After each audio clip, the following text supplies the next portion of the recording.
Heart of Darkness by Joseph Conrad. You are listening on YouTube channel named Let's Listen Something. Chapter 1. The Nelly, a cruising yawl, swung to her anchor without a flutter of the sails, and was at rest. The flood had made, the wind was nearly calm, and being bound down the river, the only thing for it was to come to and wait for the turn of the tide. The sea reach of the Thames stretched before us like the beginning of an interminable waterway. In the offing the sea and the sky were welded together without a joint, and in the luminous space the tan sails of the barges drifting up with the tide seemed to stand still in red clusters of canvas sharply peaked, with gleams of varnished sprits. A haze rested on the low shores that ran out to sea in vanishing flatness. The air was dark above Gravesend, and farther back still seemed condensed into a mournful gloom, brooding motionless over the biggest, and the greatest, town on earth. The director of companies was our captain and our host. We four affectionately watched his back as he stood in the bows looking to seaward. On the whole river there was nothing that looked half so nautical. He resembled a pilot, which to a seaman is trustworthiness personified. It was difficult to realize his work was not out there in the luminous estuary, but behind him, within the brooding gloom. Between us there was, as I have already said somewhere, the bond of the sea. Besides holding our hearts together through long periods of separation, it had the effect of making us tolerant of each other's yarns and even convictions. The lawyer, the best of old fellows, had, because of his many years and many virtues, the only cushion on deck, and was lying on the only rug. The accountant had brought out already a box of dominoes, and was toying architecturally with the bones. Marlowe sat cross-legged right aft, leaning against the mizzen-mast. He had sunken cheeks, a yellow complexion, a straight back, an ascetic aspect, and, with his arms dropped, the palms of hands outwards, resembled an idol. The director, satisfied the anchor had good hold, made his way aft and sat down amongst us. We exchanged a few words lazily. Afterwards there was silence on board the yacht. For some reason or other we did not begin that game of dominoes. We felt meditative, and fit for nothing but placid staring. The day was ending in a serenity of still and exquisite brilliance. The water shone pacifically. The sky, without a speck, was a benign immensity of unstained light. The very mist on the Essex marsh was like a gauzy and radiant fabric, hung from the wooded rises inland, and draping the low shores in diaphanous folds. Only the gloom to the west, brooding over the upper reaches, became more somber every minute, as if angered by the approach of the sun. And at last, in its curved and imperceptible fall, the sun sank low, and from glowing white changed to a dull red without rays and without heat, as if about to go out suddenly, stricken to death by the touch of that gloom brooding over a crowd of men. Forthwith the change came over the waters, and the serenity became less brilliant but more profound. The old river in its broad reach rested unruffled at the decline of day, after ages of good service done to the race that peopled its banks, spread out in the tranquil dignity of a waterway leading to the uttermost ends of the earth. We looked at the venerable stream not in the vivid flush of a short day that comes and departs forever, but in the august light of abiding memories. And indeed nothing is easier for a man who has, as the phrase goes, followed the sea with reverence and affection, than to evoke the great spirit of the past upon the lower reaches of the Thames. The tidal current runs to and fro in its unceasing service, crowded with memories of men and ships it had borne to the rest of home or to the battles of the sea. It had known and served all the men of whom the nation is proud, from Sir Francis Drake to Sir John Franklin, knights all, titled and untitled, the great knights-errant of the sea. It had borne all the ships whose names are like jewels flashing in the night of time, from the Golden Hind returning with her rotund flanks full of treasure, to be visited by the Queen's Highness and thus pass out of the gigantic tale, to the Erebus and Terror, bound on other conquests and that never returned. It had known the ships and the men. They had sailed from Deptford, from Greenwich, from Erith, the adventurers and the settlers, king's ships and the ships of men on change, captains, admirals, the dark interlopers of the eastern trade, and the commissioned generals of East India fleets. Hunters for gold or pursuers of fame, they all had gone out on that stream, bearing the sword, and often the torch, messengers of the might within the land, bearers of a spark from the sacred fire.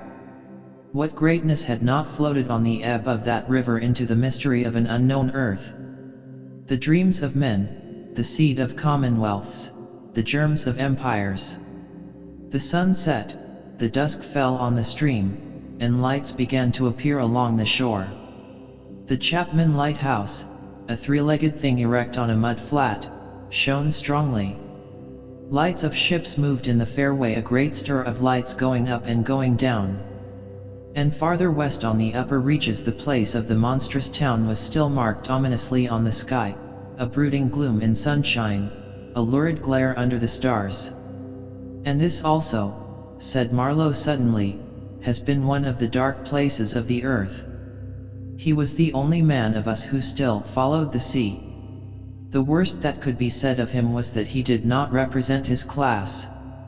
He was a seaman, but he was a wanderer, too, while most seamen lead, if one may so express it, a sedentary life.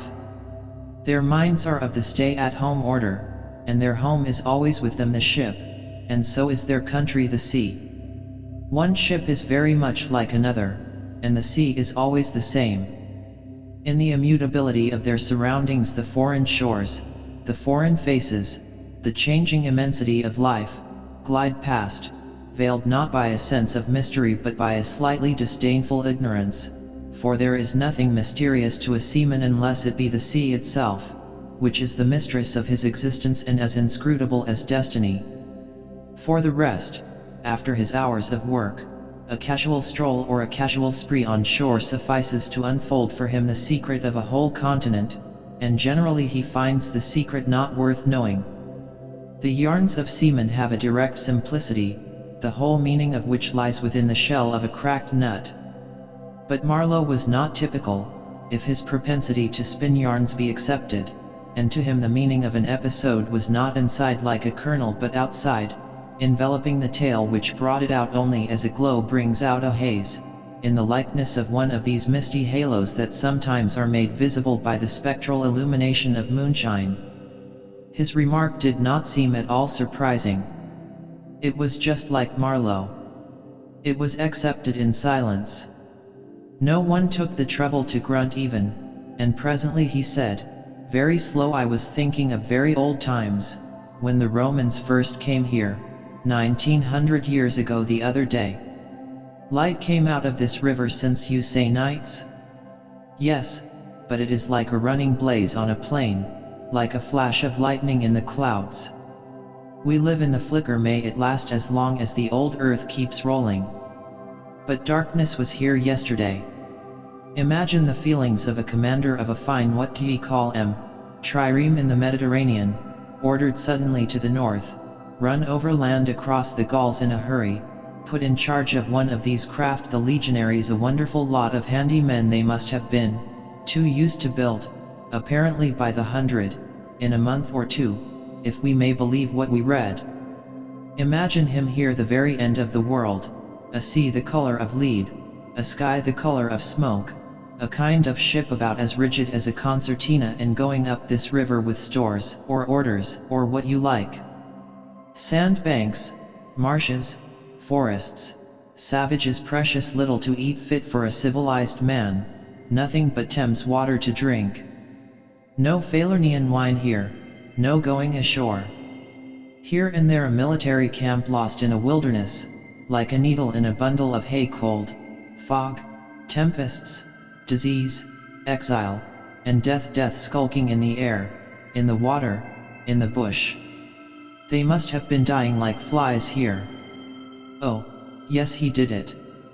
Did it very well, too, no doubt, and without thinking much about it either, except afterwards to brag of what he had gone through in his time, perhaps. They were men enough to face the darkness.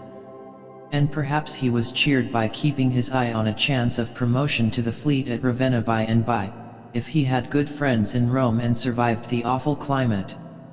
Or think of a decent young citizen in a toga, perhaps too much dice, coming out here in the train of some prefect, or tax gatherer, or trader even, to mend his fortunes.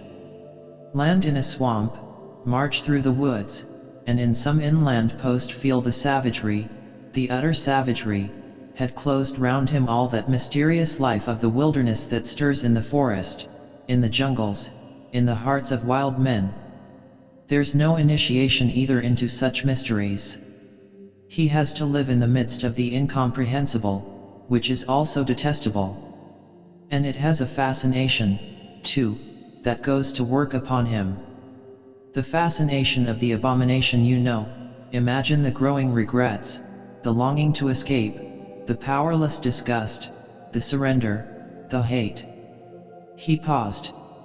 Mind, he began again, lifting one arm from the elbow, the palm of the hand outwards, so that, with his legs folded before him, he had the pose of a Buddha preaching in European clothes and without a lotus flower. Mind, none of us would feel exactly like this. What saves us is efficiency, the devotion to efficiency. But these chaps were not much account, really. They were no colonists, their administration was merely a squeeze, and nothing more, I suspect. They were conquerors, and for that you want only brute force, nothing to boast of, when you have it, since your strength is just an accident arising from the weakness of others. They grabbed what they could get for the sake of what was to be got. It was just robbery with violence, aggravated murder on a great scale, and men going at it blind, as is very proper for those who tackle a darkness. The conquest of the earth, which mostly means the taking it away from those who have a different complexion or slightly flatter noses than ourselves, is not a pretty thing when you look into it too much. What redeems it is the idea only. An idea at the back of it, not a sentimental pretense but an idea, and an unselfish belief in the idea, something you can set up, and bow down before, and offer a sacrifice to. He broke off. Flames glided in the river, small green flames, red flames, white flames, pursuing, overtaking, joining, crossing each other, then separating slowly or hastily. The traffic of the great city went on in the deepening night upon the sleepless river. We looked on, waiting patiently. There was nothing else to do till the end of the flood, but it was only after a long silence, when he said, in a hesitating voice, "I suppose you fellows remember I did once turn freshwater sailor for a bit, that we knew we were fated, before the ebb began to run, to hear about one of Marlowe's inconclusive experiences. I don't want to bother you much with what happened to me personally," he began, showing in this remark the weakness of many tellers of tales who seem so often unaware of what their audience would like best to hear. "Yet to understand the effect of it on me you ought to know how I got out there, what I saw, how I went up that river to the place where I first met the poor chap. It was the farthest point of navigation and the culminating point of my experience. It seemed somehow to throw a kind of light on everything about me and into my thoughts. It was somber enough, too, and pitiful, not extraordinary in any way, not very clear either. No, not very clear. And yet it seemed to throw a kind of light. I had then, as you remember, just returned to London after a lot of Indian Ocean, Pacific, China seas, a regular dose of the East, 6 years or so, and I was loafing about, hindering you fellows in your work and invading your homes, just as though I had got a heavenly mission to civilize you. It was very fine for a time, but after a bit I did get tired of resting. Then I began to look for a ship, I should think the hardest work on earth. But the ships wouldn't even look at me. And I got tired of that game, too. Now when I was a little chap I had a passion for maps. I would look for hours at South America, or Africa, or Australia, and lose myself in all the glories of exploration. At that time there were many blank spaces on the earth, and when I saw one that looked particularly inviting on a map, but they all looked that, I would put my finger on it and say, when I grow up I will go there. The North Pole was one of these places, I remember. Well, I haven't been there yet, and shall not try now. The glamour's off. Other places were scattered about the hemispheres. I have been in some of them, and well, we won't talk about that. But there was one yet the biggest, the most blank, so to speak, that I had a hankering after. True, by this time it was not a blank space anymore. It had got filled since my boyhood with rivers and lakes and names. It had ceased to be a blank space of delightful mystery, a white patch for a boy to dream gloriously over. It had become a place of darkness. But there was in it one river especially, a mighty big river, that you could see on the map, resembling an immense snake uncoiled, with its head in the sea, its body at rest curving afar over a vast country, and its tail lost in the depths of the land.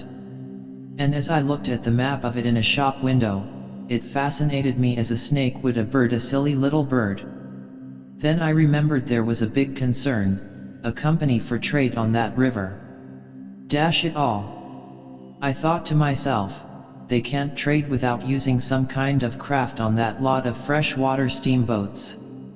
Why shouldn't I try to get charge of one? I went on along Fleet Street, but could not shake off the idea. The snake had charmed me.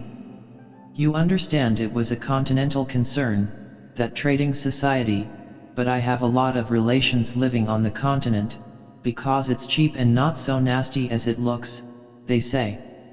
I am sorry to own I began to worry them. This was already a fresh departure for me. I was not used to get things that way, you know. I always went my own road and on my own legs where I had a mind to go. I wouldn't have believed it of myself, but, then you see, I felt somehow I must get there by hook or by crook. So I worried them. The men said, my dear fellow, and did nothing. Then would you believe it, I tried the women. Charlie Marlowe, set the women to work to get a job. Heavens! Well, you see, the notion drove me. I had an aunt, a dear enthusiastic soul. She wrote, it will be delightful. I am ready to do anything for you.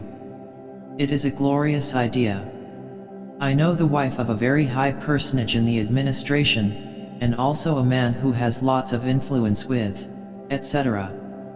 She was determined to make no end of fuss to get me appointed skipper of a river steamboat, if such was my fancy. I got my appointment, of course, and I got it very quick.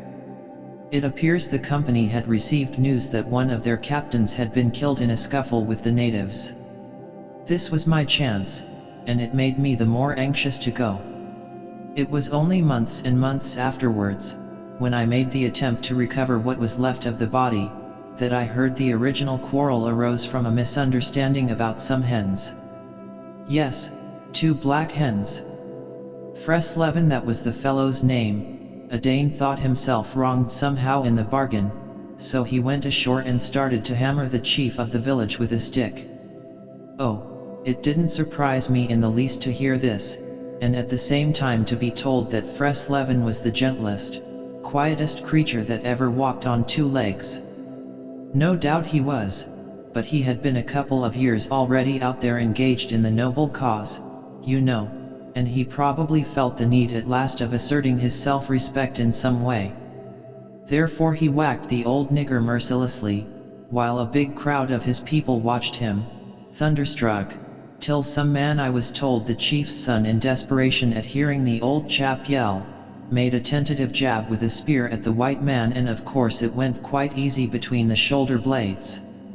Then the whole population cleared into the forest, expecting all kinds of calamities to happen, while, on the other hand, the steamer Freslevin commanded left also in a bad panic, in charge of the engineer, I believe.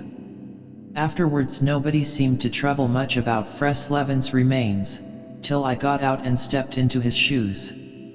I couldn't let it rest, though, but when an opportunity offered at last to meet my predecessor, the grass growing through his ribs was tall enough to hide his bones. They were all there. The supernatural being had not been touched after he fell.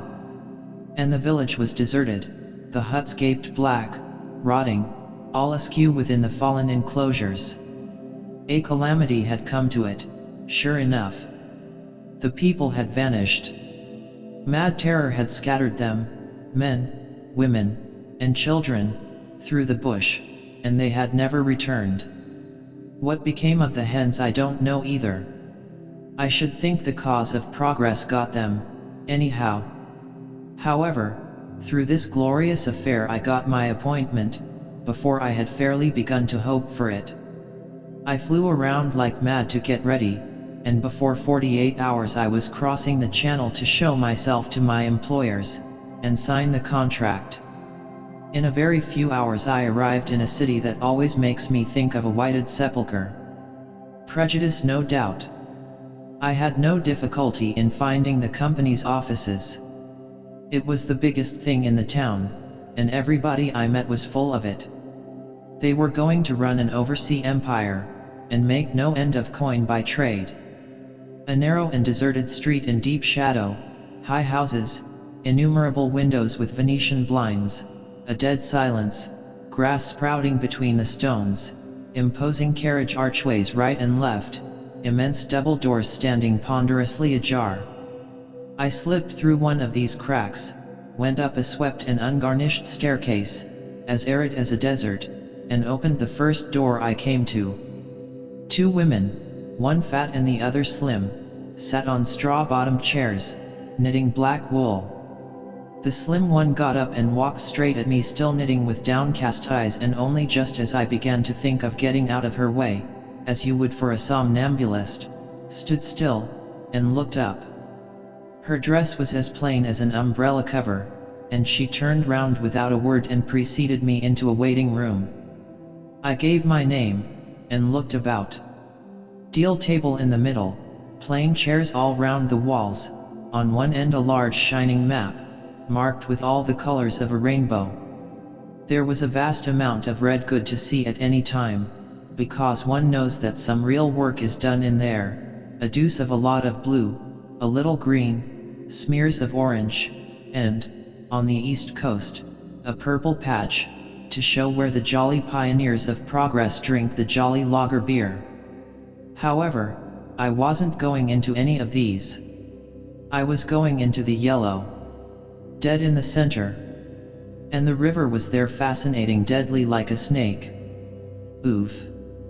A door opened, a white-haired secretarial head, but wearing a compassionate expression, appeared, and a skinny forefinger beckoned me into the sanctuary. Its light was dim, and a heavy writing desk squatted in the middle. From behind that structure came out an impression of pale plumpness in a frock coat. The great man himself. He was 5 feet 6, I should judge, and had his grip on the handle end of ever so many millions. He shook hands, I fancy, murmured vaguely, was satisfied with my French. Bon voyage. In about 45 seconds I found myself again in the waiting room with the compassionate secretary, who, full of desolation and sympathy, made me sign some document. I believe I undertook amongst other things not to disclose any trade secrets. Well, I am not going to. I began to feel slightly uneasy. You know, I am not used to such ceremonies, and there was something ominous in the atmosphere. It was just as though I had been let into some conspiracy, I don't know, something not quite right, and I was glad to get out. In the outer room the two women knitted black wool feverishly. People were arriving, and the younger one was walking back and forth introducing them. The old one sat on her chair. Her flat cloth slippers were propped up on a foot warmer, and a cat reposed on her lap. She wore a starched white affair on her head, had a wart on one cheek, and silver-rimmed spectacles hung on the tip of her nose. She glanced at me above the glasses. The swift and indifferent placidity of that look troubled me. Two youths with foolish and cheery countenances were being piloted over, and she threw at them the same quick glance of unconcerned wisdom. She seemed to know all about them and about me, too. An eerie feeling came over me. She seemed uncanny and fateful.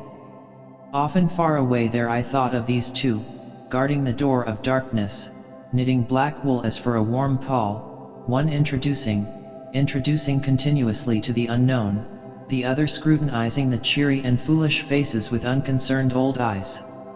Ave. Old knitter of black wool. Morituri te salutant. Not many of those she looked at ever saw her again, not half, by a long way. There was yet a visit to the doctor. A simple formality, assured me the secretary, with an air of taking an immense part in all my sorrows. Accordingly, a young chap wearing his hat over the left eyebrow, some clerk, I suppose there must have been clerks in the business, though the house was as still as a house in a city of the dead, came from somewhere upstairs, and led me forth.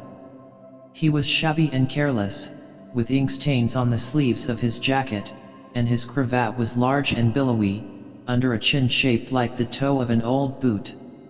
It was a little too early for the doctor, so I proposed a drink, and thereupon he developed a vein of joviality. As we sat over our vermouths he glorified the company's business, and by I expressed casually my surprise at him not going out there. He became very cool and collected all at once. "I am not such a fool as I look," quoth Plato to his disciples, he said sententiously, emptied his glass with great resolution, and we rose.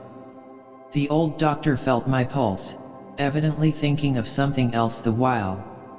Good for there," he mumbled, and then with a certain eagerness asked me whether I would let him measure my head. Rather surprised, I said yes, when he produced a thing like calipers and got the dimensions back and front and every way, taking notes carefully. He was an unshaven little man in a threadbare coat like a gabardine, with his feet in slippers, and I thought him a harmless fool.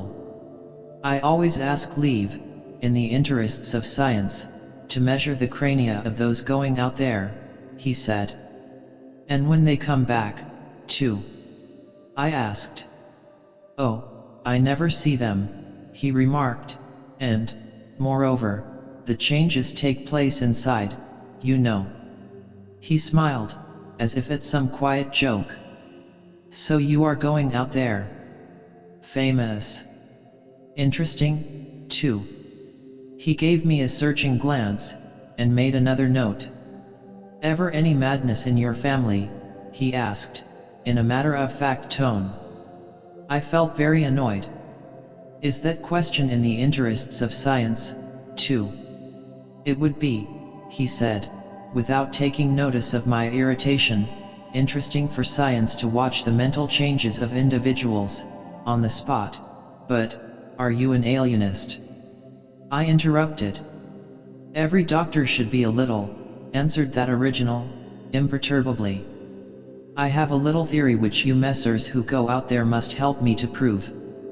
This is my share in the advantages my country shall reap from the possession of such a magnificent dependency. The mere wealth I leave to others. Pardon my questions, but you are the first Englishman coming under my observation." I hastened to assure him I was not in the least typical. "If I were," said I wouldn't be talking like this with you. What you say is rather profound, and probably erroneous," he said, with a laugh. "Avoid irritation more than exposure to the sun. Adieu. How do you English say, eh? Goodbye. Ah. Goodbye. Adieu. In the tropics one must before everything keep calm." He lifted a warning forefinger. Do calm. One thing more remained to do, say goodbye to my excellent aunt. I found her triumphant. I had a cup of tea, the last decent cup of tea for many days, and in a room that most soothingly looked just as you would expect a lady's drawing room to look. We had a long quiet chat by the fireside. In the course of these confidences it became quite plain to me I had been represented to the wife of the high dignitary, and goodness knows to how many more people besides, as an exceptional and gifted creature, a piece of good fortune for the company, a man you don't get hold of every day. Good heavens! And I was going to take charge of a 2-penny halfpenny river steamboat with a penny whistle attached. It appeared, however, I was also one of the workers, with the capital, you know. Something like an emissary of light, something like a lower sort of apostle. There had been a lot of such rot let loose in print and talk just about that time, and the excellent woman, living right in the rush of all that humbug, got carried off her feet. She talked about weaning those ignorant millions from their horrid ways, till, upon my word, she made me quite uncomfortable. I ventured to hint that the company was run for profit. You forget, dear Charlie, that the laborer is worthy of his hire, she said, brightly. It's queer how out of touch with truth women are. They live in a world of their own, and there has never been anything like it, and never can be. It is too beautiful altogether, and if they were to set it up it would go to pieces before the first sunset. Some confounded fact we men have been living contentedly with ever since the day of creation would start up and knock the whole thing over. After this I got embraced, told to wear flannel, be sure to write often, and so on, and I left. In the street I don't know why a queer feeling came to me that I was an impostor. Odd thing that I, who used to clear out for any part of the world at 24 hours notice, with less thought than most men give to the crossing of a street, had a moment, I won't say of hesitation, but of startled pause, before this commonplace affair. The best way I can explain it to you is by saying that, for a second or two, I felt as though, instead of going to the center of a continent, I were about to set off for the center of the earth. I left in a French steamer, and she called in every blamed port they have out there, for, as far as I could see, the sole purpose of landing soldiers and custom house officers. I watched the coast. Watching a coast as it slips by the ship is like thinking about an enigma. There it is before you, smiling, frowning, inviting, grand, mean, insipid, or savage, and always mute with an air of whispering, "Come and find out." This one was almost featureless, as if still in the making, with an aspect of monotonous grimness. The edge of a colossal jungle, so dark green as to be almost black, fringed with white surf, ran straight, like a ruled line, far, far away along a blue sea whose glitter was blurred by a creeping mist. The sun was fierce, the land seemed to glisten and drip with steam. Here and there grayish-whitish specks showed up clustered inside the white surf, with a flag flying above them perhaps. Settlements some centuries old, and still no bigger than pinheads on the untouched expanse of their background.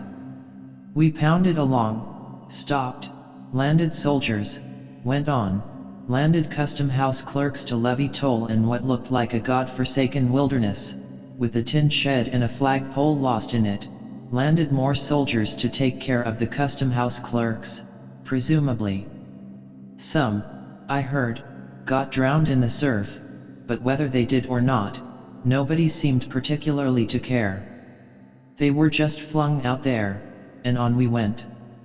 Every day the coast looked the same, as though we had not moved, but we passed various places, trading places with names like Grand Bassam, Little Popo, names that seemed to belong to some sordid farce acted in front of a sinister back cloth. The idleness of a passenger, my isolation amongst all these men with whom I had no point of contact, the oily and languid sea, the uniform somberness of the coast, seemed to keep me away from the truth of things, within the toil of a mournful and senseless delusion. The voice of the surf heard now and then was a positive pleasure, like the speech of a brother. It was something natural, that had its reason, that had a meaning. Now and then a boat from the shore gave one a momentary contact with reality. It was paddled by black fellows. You could see from afar the white of their eyeballs glistening. They shouted, sang. Their bodies streamed with perspiration. They had faces like grotesque masks, these chaps, but they had bone, muscle, a wild vitality, an intense energy of movement, that was as natural and true as the surf along their coast. They wanted no excuse for being there. They were a great comfort to look at. For a time I would feel I belonged still to a world of straightforward facts, but the feeling would not last long. Something would turn up to scare it away. Once, I remember, we came upon a man of war anchored off the coast. There wasn't even a shed there. And she was shelling the bush. It appears the French had one of their wars going on thereabouts. Her ensign dropped limp like a rag.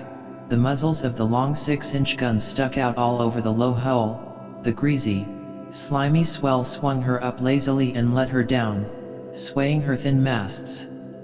In the empty immensity of earth, sky, and water, there she was, incomprehensible, firing into a continent. Pop would go one of the 6-inch guns. A small flame would dart and vanish. A little white smoke would disappear. A tiny projectile would give a feeble screech and nothing happened. Nothing could happen. There was a touch of insanity in the proceeding, a sense of lugubrious drollery in the sight, and it was not dissipated by somebody on board assuring me earnestly there was a camp of natives, he called them enemies, hidden out of sight somewhere. We gave her letters. I heard the men in that lonely ship were dying of fever at the rate of 3 a day, and went on. We called at some more places with farcical names, where the merry dance of death and trade goes on in a still and earthy atmosphere as of an overheated catacomb, all along the formless coast bordered by dangerous surf, as if nature herself had tried to ward off intruders, in and out of rivers, streams of death in life, whose banks were rotting into mud, whose waters, thickened into slime, invaded the contorted mangroves, that seemed to writhe at us in the extremity of an impotent despair. Nowhere did we stop long enough to get a particularized impression, but the general sense of vague and oppressive wonder grew upon me. It was like a weary pilgrimage amongst hints for nightmares. It was upward of 30 days before I saw the mouth of the big river. We anchored off the seat of the government. But my work would not begin till some 200 miles farther on.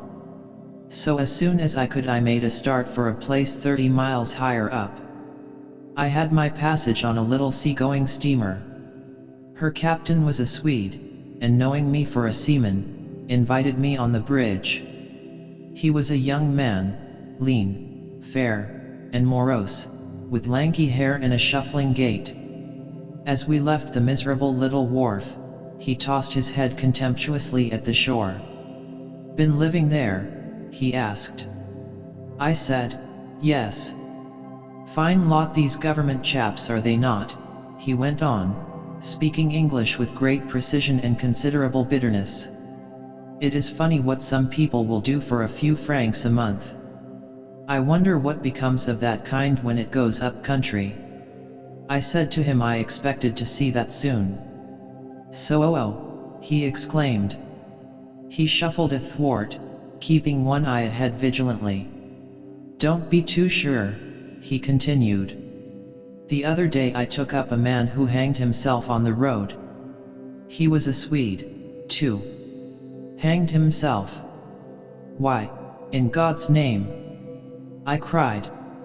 He kept on looking out watchfully. Who knows? The sun too much for him, or the country perhaps. At last we opened a reach. A rocky cliff appeared, mountains of turned up earth by the shore, houses on a hill, others with iron roofs, amongst a waste of excavations, or hanging to the declivity. A continuous noise of the rapids above hovered over this scene of inhabited devastation. A lot of people, mostly black and naked, moved about like ants. A jetty projected into the river. A blinding sunlight drowned all this at times in a sudden recrudescence of glare. "There's your company's station," said the Swede, pointing to 3 wooden barrack-like structures on the rocky slope. "I will send your things up." 4 boxes did you say? So. Farewell. I came upon a boiler wallowing in the grass, then found a path leading up the hill. It turned aside for the boulders, and also for an undersized railway truck lying there on its back with its wheels in the air. One was off. The thing looked as dead as the carcass of some animal. I came upon more pieces of decaying machinery, a stack of rusty rails. To the left a clump of trees made a shady spot, where dark things seemed to stir feebly. I blinked. The path was steep. A horn tooted to the right, and I saw the black people run. A heavy and dull detonation shook the ground. A puff of smoke came out of the cliff, and that was all. No change appeared on the face of the rock. They were building a railway. The cliff was not in the way or anything, but this objectless blasting was all the work going on. A slight clinking behind me made me turn my head. 6 black men advanced in a file, toiling up the path. They walked erect and slow, balancing small baskets full of earth on their heads, and the clink kept time with their footsteps. Black rags were wound round their loins, and the short ends behind waggled to and fro like tails. I could see every rib. The joints of their limbs were like knots in a rope. Each had an iron collar on his neck, and all were connected together with a chain whose bites swung between them, rhythmically clinking. Another report from the cliff made me think suddenly of that ship of war I had seen firing into a continent. It was the same kind of ominous voice, but these men could by no stretch of imagination be called enemies. They were called criminals, and the outraged law, like the bursting shells, had come to them, an insoluble mystery from the sea. All their meager breasts panted together, the violently dilated nostrils quivered, the eyes stared stonily uphill. They passed me within 6 inches, without a glance, with that complete, death-like indifference of unhappy savages. Behind this raw matter one of the reclaimed, the product of the new forces at work, strolled despondently, carrying a rifle by its middle. He had a uniform jacket with one button off, and seeing a white man on the path, hoisted his weapon to his shoulder with alacrity. This was simple prudence, white men being so much alike at a distance that he could not tell who I might be. He was speedily reassured, and with a large, white, rascally grin, and a glance at his charge, seemed to take me into partnership in his exalted trust. After all, I also was a part of the great cause of these high and just proceedings. Instead of going up, I turned and descended to the left. My idea was to let that chain gang get out of sight before I climbed the hill. You know I am not particularly tender. I've had to strike and to fend off. I've had to resist and to attack. Sometimes that's only one way of resisting without counting the exact cost, according to the demands of such sort of life as I had blundered into. I've seen the devil of violence, and the devil of greed, and the devil of hot desire, but, by all the stars, these were strong, lusty, red-eyed devils, that swayed and drove men, I tell you. But as I stood on this hillside, I foresaw that in the blinding sunshine of that land I would become acquainted with a flabby, pretending, weak-eyed devil of a rapacious and pitiless folly. How insidious he could be, too, I was only to find out several months later and 1,000 miles farther. For a moment I stood appalled, as though by a warning. Finally I descended the hill, obliquely, towards the trees I had seen. I avoided a vast artificial hole somebody had been digging on the slope, the purpose of which I found it impossible to divine. It wasn't a quarry or a sandpit, anyhow. It was just a hole. It might have been connected with the philanthropic desire of giving the criminals something to do. I don't know. Then I nearly fell into a very narrow ravine. almost no more than a scar in the hillside. I discovered that a lot of imported drainage pipes for the settlement had been tumbled in there. There wasn't one that was not broken. It was a wanton smash-up. At last I got under the trees. My purpose was to stroll into the shade for a moment, but no sooner within than it seemed to me I had stepped into the gloomy circle of some inferno. The rapids were near, and an uninterrupted, uniform, headlong, rushing noise filled the mournful stillness of the grove, where not a breath stirred, not a leaf moved, with a mysterious sound as though the tearing pace of the launched earth had suddenly become audible. Black shapes crouched, lay, sat between the trees leaning against the trunks, clinging to the earth, half coming out, half effaced within the dim light, in all the attitudes of pain, abandonment, and despair. Another mine on the cliff went off, followed by a slight shudder of the soil under my feet. The work was going on. The work. And this was the place where some of the helpers had withdrawn to die. They were dying slowly, it was very clear. They were not enemies, they were not criminals, they were nothing earthly now, nothing but black shadows of disease and starvation, lying confusedly in the greenish gloom. Brought from all the recesses of the coast in all the legality of time contracts, lost in uncongenial surroundings, fed on unfamiliar food, they sickened, became inefficient, and were then allowed to crawl away and rest. These moribund shapes were free as air and nearly as thin. I began to distinguish the gleam of the eyes under the trees. Then, glancing down, I saw a face near my hand. The black bones reclined at full length with one shoulder against the tree, and slowly the eyelids rose and the sunken eyes looked up at me, enormous and vacant, a kind of blind, white flicker in the depths of the orbs, which died out slowly. The man seemed young, almost a boy, but with them it's hard to tell. I found nothing else to do but to offer him one of my good Swede's ship's biscuits I had in my pocket.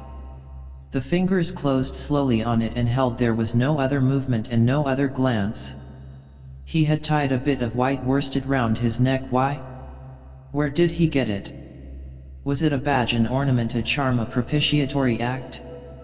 Was there any idea at all connected with it? It looked startling round his black neck, this bit of white thread from beyond the seas. Near the same tree 2 more bundles of acute angles sat with their legs drawn up. One, with his chin propped on his knees, stared at nothing, in an intolerable and appalling manner. His brother phantom rested its forehead, as if overcome with a great weariness, and all about others were scattered in every pose of contorted collapse, as in some picture of a massacre or a pestilence. While I stood horror-struck, one of these creatures rose to his hands and knees, and went off on all fours towards the river to drink. He lapped out of his hand, then sat up in the sunlight, crossing his shins in front of him, and after a time let his woolly head fall on his breastbone. I didn't want any more loitering in the shade, and I made haste towards the station. When near the buildings I met a white man, in such an unexpected elegance of get-up that in the first moment I took him for a sort of vision. I saw a high starched collar, white cuffs, a light alpaca jacket, snowy trousers, a clean necktie, and varnished boots. No hat. Hair parted, brushed, oiled, under a green-lined parasol held in a big white hand. He was amazing, and had a pen holder behind his ear. I shook hands with this miracle, and I learned he was the company's chief accountant, and that all the bookkeeping was done at this station. He had come out for a moment, he said, to get a breath of fresh air. The expression sounded wonderfully odd, with its suggestion of sedentary desk life. I wouldn't have mentioned the fellow to you at all, only it was from his lips that I first heard the name of the man who is so indissolubly connected with the memories of that time. Moreover, I respected the fellow. Yes, I respected his collars, his vast cuffs, his brushed hair. His appearance was certainly that of a hairdresser's dummy, but in the great demoralization of the land he kept up his appearance. That's backbone. His starched collars and got-up shirt fronts were achievements of character. He had been out nearly 3 years, and, later, I could not help asking him how he managed to sport such linen. He had just the faintest blush, and said modestly, "I've been teaching one of the native women about the station. It was difficult. She had a distaste for the work." Thus this man had verily accomplished something. And he was devoted to his books, which were in apple pie order. Everything else in the station was in a muddle: heads, things, buildings. Strings of dusty niggers with splay feet arrived and departed, a stream of manufactured goods, rubbishy cottons, beads, and brass wire sent into the depths of darkness, and in return came a precious trickle of ivory. I had to wait in the station for 10 days, an eternity. I lived in a hut in the yard, but to be out of the chaos I would sometimes get into the accountant's office. It was built of horizontal planks, and so badly put together that, as he bent over his high desk, he was barred from neck to heels with narrow strips of sunlight. There was no need to open the big shutter to see. It was hot there, too. Big flies buzzed fiendishly, and did not sting, but stabbed. I sat generally on the floor, while, of faultless appearance, and even slightly scented, perching on a high stool, he wrote. Sometimes he stood up for exercise. When a truckle bed with a sick man, some invalid agent from up country, was put in there, he exhibited a gentle annoyance. "The groans of this sick person," he said, "distract my attention. And without that it is extremely difficult to guard against clerical errors in this climate." One day he remarked, without lifting his head, "In the interior you will no doubt meet Mr. Kurtz." On my asking who Mr. Kurtz was, he said he was a first-class agent, and seeing my disappointment at this information, he added slowly, laying down his pen, "He is a very remarkable person." Further questions elicited from him that Mr. Kurtz was at present in charge of a trading post, a very important one, in the true ivory country, at the very bottom of there. Sends in as much ivory as all the others put together. He began to write again. The sick man was too ill to groan. The flies buzzed in a great piece. Suddenly there was a growing murmur of voices and a great tramping of feet. A caravan had come in. A violent babble of uncouth sounds burst out on the other side of the planks. All the carriers were speaking together, and in the midst of the uproar the lamentable voice of the chief agent was heard giving it up tearfully for the 20th time that day. He rose slowly. "What a frightful row," he said. He crossed the room gently to look at the sick man, and returning, said to me, "He does not hear." "What? Dead?" I asked, startled. "No, not yet," he answered, with great composure. Then, alluding with a toss of the head to the tumult in the station yard, "When one has got to make correct entries, one comes to hate those savages, hate them to the death." He remained thoughtful for a moment. "When you see Mr. Kurtz," he went on, "tell him from me that everything here," he glanced at the deck, "is very satisfactory. I don't like to write to him with those messengers of ours. You never know who may get hold of your letter at that central station." He stared at me for a moment with his mild, bulging eyes. "Oh, he will go far, very far," he began again. "He will be a somebody in the administration before long. They, above the council in Europe, you know, mean him to be." He turned to his work. The noise outside had ceased, and presently in going out I stopped at the door. In the steady buzz of flies the homeward-bound agent was lying finished and insensible. The other, bent over his books, was making correct entries of perfectly correct transactions, and 50 feet below the doorstep I could see the still treetops of the Grove of Death. Next day I left that station at last, with a caravan of 60 men, for a 200-mile tramp. No use telling you much about that. Paths, paths, everywhere, a stamped-in network of paths spreading over the empty land, through the long grass, through burnt grass, through thickets, down and up chilly ravines, up and down stony hills ablaze with heat, and a solitude, nobody, not a hut. The population had cleared out a long time ago. Well, if a lot of mysterious niggers armed with all kinds of fearful weapons suddenly took to traveling on the road between Deal and Gravesend, catching the yokels right and left to carry heavy loads for them, I fancy every farm and cottage thereabouts would get empty very soon. Only here the dwellings were gone, too. Still I passed through several abandoned villages. There's something pathetically childish in the ruins of grass walls. Day after day, with the stamp and shuffle of 60 pair of bare feet behind me, each pair under a 60-pound load. Camp, cook, sleep, strike camp, march. Now and then a carrier dead in harness, at rest in the long grass near the path, with an empty water gourd and his long staff lying by his side. A great silence around and above. Perhaps on some quiet night the tremor of far-off drums, sinking, swelling, a tremor vast, faint, a sound weird, appealing, suggestive, and wild, and perhaps with as profound a meaning as the sound of bells in a Christian country.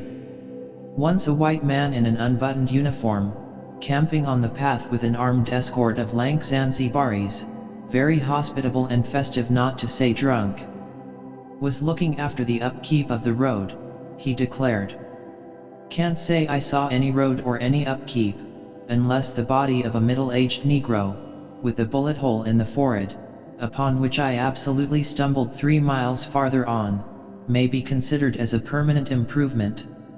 I had a white companion, too, not a bad chap, but rather too fleshy and with the exasperating habit of fainting on the hot hillsides, miles away from the least bit of shade and water. Annoying, you know, to hold your own coat like a parasol over a man's head while he is coming to. I couldn't help asking him once what he meant by coming there at all. To make money, of course. What do you think? He said, scornfully. Then he got fever, and had to be carried in a hammock slung under a pole. As he weighed 16 stone, I had no end of rows with the carriers. They jibbed, ran away, sneaked off with their loads in the night, quite a mutiny. So, one evening, I made a speech in English with gestures, not one of which was lost to the 60 pairs of eyes before me, and the next morning I started the hammock off in front all right. An hour afterwards I came upon the whole concern wrecked in a bushman, hammock, groans, blankets, horrors. The heavy pole had skinned his poor nose. He was very anxious for me to kill somebody, but there wasn't the shadow of a carrier near. I remembered the old doctor. It would be interesting for science to watch the mental changes of individuals, on the spot. I felt I was becoming scientifically interesting. However, all that is to no purpose. On the 15th day I came in sight of the big river again, and hobbled into the central station. It was on a backwater surrounded by scrub and forest, with a pretty border of smelly mud on one side, and on the 3 others enclosed by a crazy fence of rushes. A neglected gap was all the gate it had, and the first glance at the place was enough to let you see the flabby devil was running that show. White men with long staves in their hands appeared languidly from amongst the buildings, strolling up to take a look at me, and then retired out of sight somewhere. One of them, a stout, excitable chap with black mustaches, informed me with great volubility and many digressions, as soon as I told him who I was, that my steamer was at the bottom of the river. I was thunderstruck. What? How? Why? Oh, it was all right. The manager himself was there. All quite correct. Everybody had behaved splendidly, splendidly. You must, he said in agitation, "Go and see the general manager at once. He is waiting." I did not see the real significance of that wreck at once. I fancy I see it now, but I am not sure, not at all. Certainly the affair was too stupid when I think of it to be altogether natural. Still. But at the moment it presented itself simply as a confounded nuisance. The steamer was sunk. They had started 2 days before in a sudden hurry up the river with the manager on board, in charge of some volunteer skipper, and before they had been out 3 hours they tore the bottom out of her on stones, and she sank near the south bank. I asked myself what I was to do there, now my boat was lost. As a matter of fact, I had plenty to do in fishing my command out of the river. I had to set about it the very next day. That, and the repairs when I brought the pieces to the station, took some months. My first interview with the manager was curious. He did not ask me to sit down after my 20-mile walk that morning. He was commonplace in complexion, in features, in manners, and in voice. He was of middle size and of ordinary build. His eyes, of the usual blue, were perhaps remarkably cold, and he certainly could make his glance fall on one as trenchant and heavy as an axe. But even at these times the rest of his person seemed to disclaim the intention. Otherwise there was only an indefinable, faint expression of his lips, something stealthy, a smile, not a smile, I remember it, but I can't explain. It was unconscious, this smile was, though just after he had said something it got intensified for an instant. It came at the end of his speeches like a seal applied on the words to make the meaning of the commonest phrase appear absolutely inscrutable. He was a common trader, from his youth up employed in these parts, nothing more. He was obeyed, yet he inspired neither love nor fear, nor even respect. He inspired uneasiness. That was it. Uneasiness. Not a definite mistrust, just uneasiness, nothing more. You have no idea how effective such a faculty can be. He had no genius for organizing, for initiative, or for order even. That was evident in such things as the deplorable state of the station. He had no learning, and no intelligence. His position had come to him, why? Perhaps because he was never ill. He had served 3 terms of 3 years out there. Because triumphant health in the general rout of constitutions is a kind of power in itself. When he went home on leave he rioted on a large scale pompously. Jack ashore with a difference in externals only. This one could gather from his casual talk. He originated nothing, he could keep the routine going, that's all. But he was great. He was great by this little thing that it was impossible to tell what could control such a man. He never gave that secret away. Perhaps there was nothing within him. Such a suspicion made one pause, for out there were no external checks. Once when various tropical diseases had laid low almost every agent in the station, he was heard to say, "Men who come out here should have no entrails." He sealed the utterance with that smile of his, as though it had been a door opening into a darkness he had in his keeping. You fancied you had seen things, but the seal was on. When annoyed at meal times by the constant quarrels of the white men about precedence, he ordered an immense round table to be made, for which a special house had to be built. This was the station's mess room. Where he sat was the first place, the rest were nowhere. One felt this to be his unalterable conviction. He was neither civil nor uncivil. He was quiet. He allowed his boy, an overfed young Negro from the coast, to treat the white men, under his very eyes, with provoking insolence. He began to speak as soon as he saw me. I had been very long on the road. He could not wait. Had to start without me. The upriver stations had to be relieved. There had been so many delays already that he did not know who was dead and who was alive, and how they got on, and so on, and so on. He paid no attention to my explanations, and, playing with a stick of sealing wax, repeated several times that the situation was very grave, very grave. There were rumors that a very important station was in jeopardy, and its chief, Mr. Kurtz, was ill. Hoped it was not true. Mr. Kurtz was. I felt weary and irritable. Hang Kurtz, I thought. I interrupted him by saying I had heard of Mr. Kurtz on the coast. Ah. So they talk of him down there, he murmured to himself. Then he began again, assuring me Mr. Kurtz was the best agent he had, an exceptional man, of the greatest importance to the company, therefore I could understand his anxiety. He was, he said, very, very uneasy. Certainly he fidgeted on his chair a good deal, exclaimed, "Ah, Mr. Kurtz," broke the stick of sealing wax and seemed dumbfounded by the accident. Next thing he wanted to know how long it would take to. I interrupted him again. Being hungry, you know, and kept on my feet too. I was getting savage. How can I tell? I said. I haven't even seen the wreck yet, some months, no doubt. All this talk seemed to me so futile. Some months, he said. Well, let us say 3 months before we can make a start. Yes. That ought to do the affair.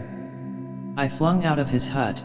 He lived all alone in a clay hut with a sort of veranda, muttering to myself my opinion of him. He was a chattering idiot. Afterwards I took it back when it was borne in upon me startlingly with what extreme nicety he had estimated the time requisite for the affair. I went to work the next day, turning, so to speak, my back on that station. In that way only it seemed to me I could keep my hold on the redeeming facts of life. Still, one must look about sometimes, and then I saw this station, these men strolling aimlessly about in the sunshine of the yard. I asked myself sometimes what it all meant. They wandered here and there with their absurd long staves in their hands, like a lot of faithless pilgrims bewitched inside a rotten fence. The word ivory rang in the air, was whispered, was sighed. You would think they were praying to it. A taint of imbecile rapacity blew through it all, like a whiff from some corpse. By Jove! I've never seen anything so unreal in my life. And outside, the silent wilderness surrounding this cleared speck on the earth struck me as something great and invincible, like evil or truth, waiting patiently for the passing away of this fantastic invasion. Oh, these months. Well, never mind. Various things happened. One evening a grass shed full of calico, cotton prints, beads, and I don't know what else, burst into a blaze so suddenly that you would have thought the earth had opened to let an avenging fire consume all that trash. I was smoking my pipe quietly by my dismantled steamer, and saw them all cutting capers in the light, with their arms lifted high, when the stout man with mustaches came tearing down to the river, a tin pail in his hand, assured me that everybody was behaving splendidly, dipped about a quart of water and tore back again. I noticed there was a hole in the bottom of his pail. I strolled up. There was no hurry. You see, the thing had gone off like a box of matches. It had been hopeless from the very first. The flame had leaped high, driven everybody back, lighted up everything and collapsed.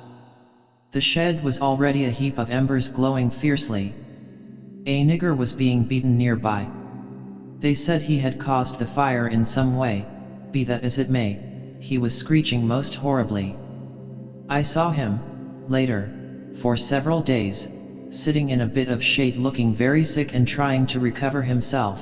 Afterwards he arose and went out, and the wilderness without a sound took him into its bosom again. As I approached the glow from the dark I found myself at the back of 2 men, talking. I heard the name of Kurtz pronounced, then the words, "Take advantage of this unfortunate accident." One of the men was the manager. I wished him a good evening.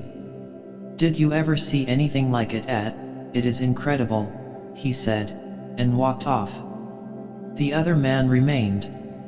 He was a first-class agent, young, gentlemanly, a bit reserved, with a forked little beard and a hooked nose.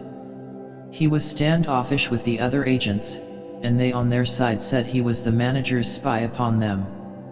As to me, I had hardly ever spoken to him before. We got into talk, and by we strolled away from the hissing ruins. Then he asked me to his room, which was in the main building of the station. He struck a match, and I perceived that this young aristocrat had not only a silver-mounted dressing case but also a whole candle all to himself. Just at that time the manager was the only man supposed to have any right to candles. Native mats covered the clay walls, a collection of spears, assegais, shields, knives was hung up in trophies. The business entrusted to this fellow was the making of bricks, so I had been informed, but there wasn't a fragment of a brick anywhere in the station, and he had been there more than a year waiting. It seems he could not make bricks without something, I don't know what, straw maybe. Anyway, it could not be found there, and as it was not likely to be sent from Europe, it did not appear clear to me what he was waiting for. An act of special creation perhaps. However, they were all waiting, all the 16 or 20 pilgrims of them, for something, and upon my word it did not seem an uncongenial occupation, from the way they took it, though the only thing that ever came to them was disease as far as I could see. They beguiled the time by backbiting and intriguing against each other in a foolish kind of way. There was an air of plotting about that station, but nothing came of it, of course. It was as unreal as everything else, as the philanthropic pretense of the whole concern, as their talk, as their government, as their show of work. The only real feeling was a desire to get appointed to a trading post where ivory was to be had, so that they could earn percentages. They intrigued and slandered and hated each other only on that account, but as to effectually lifting a little finger, oh, no. By heavens! There is something after all in the world allowing one man to steal a horse while another must not look at a halter. Steal a horse straight out. Very well. He has done it. Perhaps he can ride. But there is a way of looking at a halter that would provoke the most charitable of saints into a kick. I had no idea why he wanted to be sociable, but as we chatted in there it suddenly occurred to me the fellow was trying to get at something, in fact, pumping me. He alluded constantly to Europe, to the people I was supposed to know there, putting leading questions as to my acquaintances in the sepulchral city, and so on. His little eyes glittered like mica discs with curiosity, though he tried to keep up a bit of superciliousness. At first I was astonished, but very soon I became awfully curious to see what he would find out from me. I couldn't possibly imagine what I had in me to make it worth his while. It was very pretty to see how he baffled himself, for in truth my body was full only of chills, and my head had nothing in it but that wretched steamboat business. It was evident he took me for a perfectly shameless prevaricator. At last he got angry, and, to conceal a movement of furious annoyance, he yawned. I rose. Then I noticed a small sketch in oils, on a panel, representing a woman, draped and blindfolded, carrying a lighted torch. The background was somber, almost black. The movement of the woman was stately, and the effect of the torchlight on the face was sinister. It arrested me, and he stood by civilly, holding an empty half-pint champagne bottle, medical comforts, with the candle stuck in it. To my question he said Mr. Kurtz had painted this in this very station more than a year ago while waiting for means to go to his trading post. Tell me, pray, said I, who is this Mr. Kurtz? The chief of the inner station, he answered in a short tone, looking away. Much obliged, I said, laughing. And you are the brickmaker of the central station. Everyone knows that. He was silent for a while. He is a prodigy, he said at last. He is an emissary of pity and science and progress, and devil knows what else. We want, he began to declaim suddenly, for the guidance of the cause entrusted to us by Europe, so to speak, higher intelligence, wide sympathies, a singleness of purpose. Who says that? I asked. Lots of them, he replied. Some even write that, and so he comes here, a special being, as you ought to know. Why ought I to know? I interrupted, really surprised. He paid no attention. Yes. Today he is chief of the best station, next year he will be assistant manager, 2 years more A&D. But I dare say you know what he will be in 2 years' time. You are of the new gang, the gang of virtue.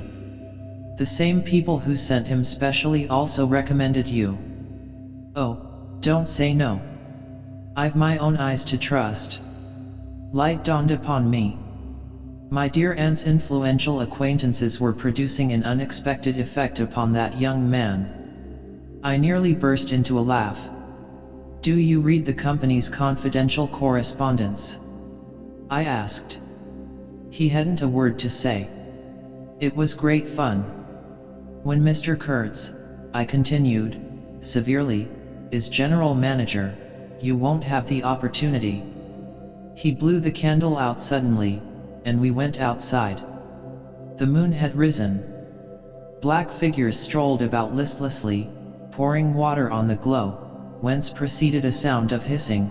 Steam ascended in the moonlight, the beaten nigger groaned somewhere. What a row the brute makes, said the indefatigable man with the mustaches, appearing near us. Serve him right. Transgression, punishment, bang. Pitiless, pitiless. That's the only way. This will prevent all conflagrations for the future. I was just telling the manager. He noticed my companion, and became crestfallen all at once. Not in bed yet, he said, with a kind of servile heartiness, it's so natural. Ha! Danger, agitation. He vanished. I went on to the riverside, and the other followed me. I heard a scathing murmur at my ear, heap of muffs go to. The pilgrims could be seen in knots gesticulating, discussing.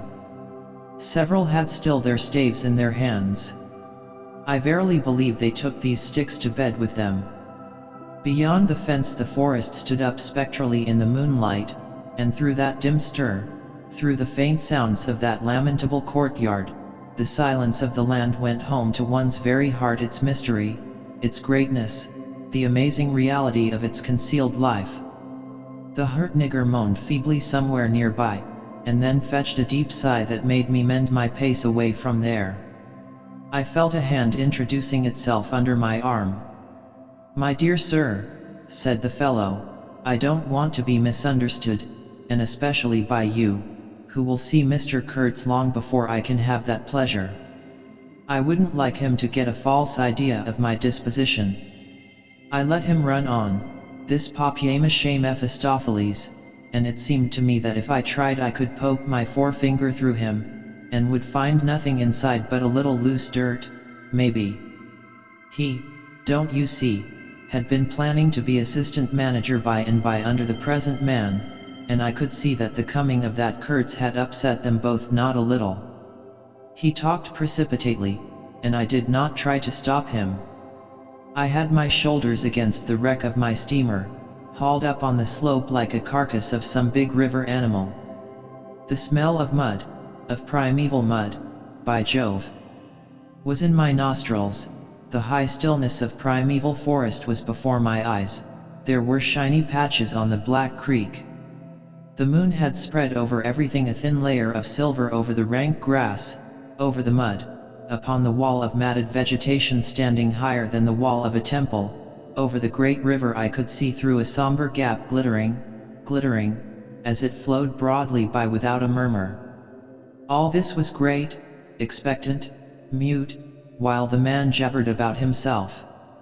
I wondered whether the stillness on the face of the immensity looking at us two were meant as an appeal or as a menace. What were we who had strayed in here? Could we handle that dumb thing, or would it handle us? I felt how big, how confoundedly big, was that thing that couldn't talk, and perhaps was deaf as well. What was in there? I could see a little ivory coming out from there, and I had heard Mr. Kurtz was in there. I had heard enough about it, too, God knows. Yet somehow it didn't bring any image with it, no more than if I had been told an angel or a fiend was in there. I believed it in the same way one of you might believe there are inhabitants in the planet Mars. I knew once a Scotch sailmaker who was certain, dead sure, there were people in Mars. If you asked him for some idea how they looked and behaved, he would get shy and mutter something about walking on all fours. If you as much as smiled, he would, though a man of 60, offer to fight you. I would not have gone so far as to fight for Kurtz, but I went for him near enough to a lie. You know I hate, detest, and can't bear a lie, not because I am straighter than the rest of us, but simply because it appalls me. There is a taint of death, a flavor of mortality in lies, which is exactly what I hate and detest in the world, what I want to forget. It makes me miserable and sick, like biting something rotten would do. Temperament, I suppose. Well, I went near enough to it by letting the young fool there believe anything he liked to imagine as to my influence in Europe. I became in an instant as much of a pretense as the rest of the bewitched pilgrims. This simply because I had a notion it somehow would be of help to that Kurtz whom at the time I did not see, you understand. He was just a word for me. I did not see the man in the name any more than you do. Do you see him? Do you see the story? Do you see anything? It seems to me I am trying to tell you a dream, making a vain attempt, because no relation of a dream can convey the dream sensation, that commingling of absurdity, surprise, and bewilderment in a tremor of struggling revolt, that notion of being captured by the incredible, which is of the very essence of dreams. He was silent for a while. No, it is impossible. It is impossible to convey the life sensation of any given epoch of one's existence, that which makes its truth, its meaning, its subtle and penetrating essence. It is impossible. We live, as we dream, alone. He paused again as if reflecting, then added, "Of course in this you fellows see more than I could then. You see me, whom you know." It had become so pitch dark that we listeners could hardly see one another. For a long time already he, sitting apart, had been no more to us than a voice. There was not a word from anybody. The others might have been asleep, but I was awake. I listened on the watch for the sentence, for the word, that would give me the clue to the faint uneasiness inspired by this narrative that seemed to shape itself without human lips in the heavy night air of the river. Yes, I let him run on. Marlowe began again, and think what he pleased about the powers that were behind me. I did. And there was nothing behind me. There was nothing but that wretched, old, mangled steamboat I was leaning against, while he talked fluently about the necessity for every man to get on. And when one comes out here, you conceive, it is not to gaze at the moon. Mr. Kurtz was a universal genius, but even a genius would find it easier to work with adequate tools, intelligent men. He did not make bricks. Why, there was a physical impossibility in the way, as I was well aware, and if he did secretarial work for the manager, it was because no sensible man rejects wantonly the confidence of his superiors. Did I see it? I saw it. What more did I want? What I really wanted was rivets, by heaven. Rivets. To get on with the work, to stop the hole. Rivets. I wanted. There were cases of them down at the coast, cases piled up, burst, split. You kicked a loose rivet at every second step in that station yard on the hillside. Rivets had rolled into the grove of death. You could fill your pockets with rivets for the trouble of stooping down, and there wasn't one rivet to be found where it was wanted. We had plates that would do, but nothing to fasten them with. And every week the messenger, a long Negro, letter bag on shoulder and staff in hand, left our station for the coast. And several times a week a coast caravan came in with trade goods, ghastly glazed calico that made you shudder only to look at it, glass beads value about a penny a quart, confounded spotted cotton handkerchiefs. And no rivets. 3 carriers could have brought all that was wanted to set that steamboat afloat. He was becoming confidential now, but I fancy my unresponsive attitude must have exasperated him at last, for he judged it necessary to inform me he feared neither God nor devil, let alone any mere man. I said I could see that very well, but what I wanted was a certain quantity of rivets, and rivets were what really Mr. Kurtz wanted, if he had only known it. Now letters went to the coast every week. "My dear sir," he cried, "I write from dictation." I demanded rivets. There was a way for an intelligent man. He changed his manner, became very cold, and suddenly began to talk about a hippopotamus, wondered whether sleeping on board the steamer. I stuck to my salvage night and day. I wasn't disturbed. There was an old hippo that had the bad habit of getting out on the bank and roaming at night over the station grounds. The pilgrims used to turn out in a body and empty every rifle they could lay hands on at him. Some even had sat up nights for him. All this energy was wasted, though. "That animal has a charmed life," he said, "but you can say this only of brutes in this country. No man, you apprehend me, no man here bears a charmed life." He stood there for a moment in the moonlight with his delicate hooked nose set a little askew, and his mica eyes glittering without a wink. Then, with a curt good night, he strode off. I could see he was disturbed and considerably puzzled, which made me feel more hopeful than I had been for days. It was a great comfort to turn from that chap to my influential friend, the battered, twisted, ruined, tin pot steamboat. I clambered on board. She rang under my feet like an empty Huntley and Palmer biscuit tin kicked along a gutter. She was nothing so solid in make, and rather less pretty in shape, but I had expended enough hard work on her to make me love her. No influential friend would have served me better. She had given me a chance to come out a bit to find out what I could do. No, I don't like work.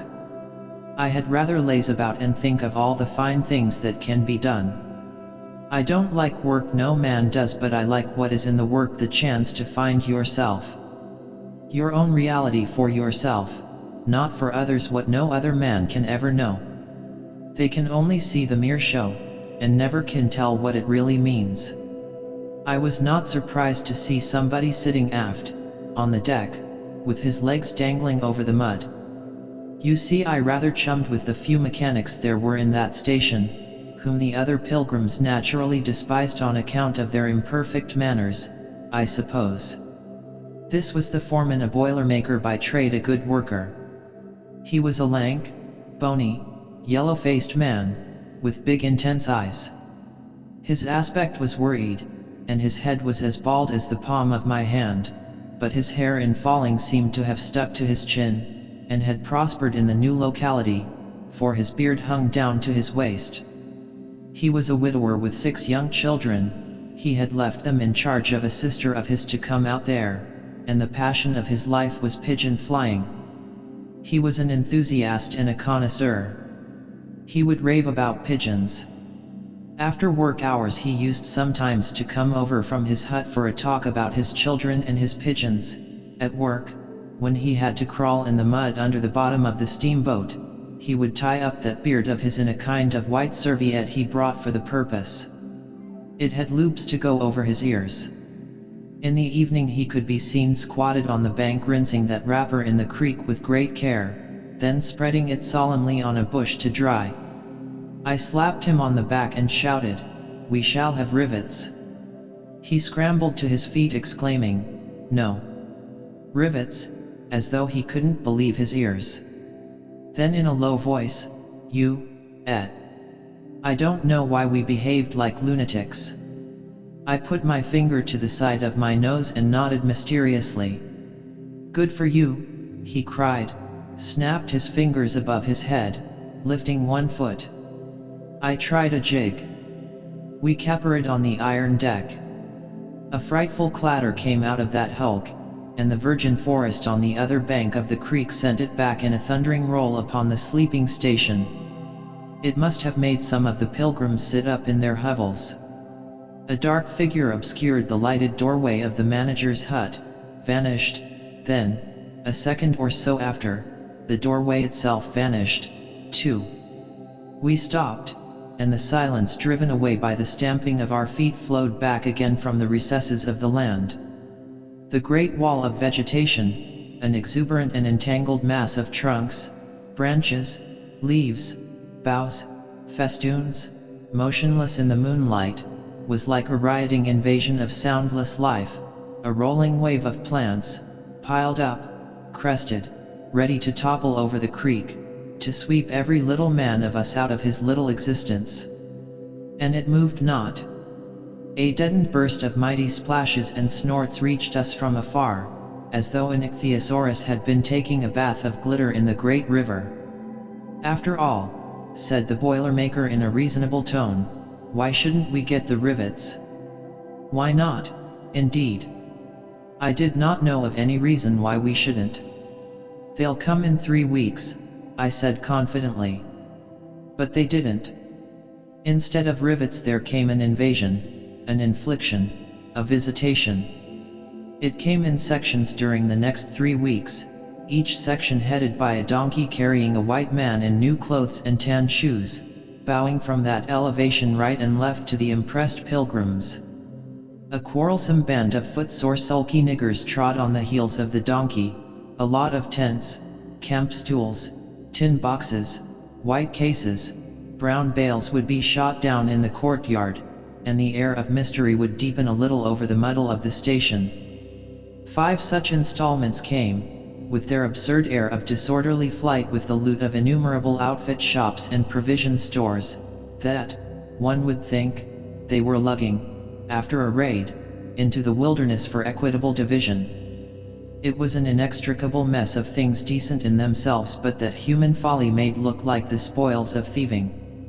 This devoted band called itself the El Dorado Exploring Expedition, and I believe they were sworn to secrecy. Their talk, however, was the talk of sordid buccaneers. It was reckless without hardihood, greedy without audacity, and cruel without courage. There was not an atom of foresight or of serious intention in the whole batch of them, and they did not seem aware these things are wanted for the work of the world.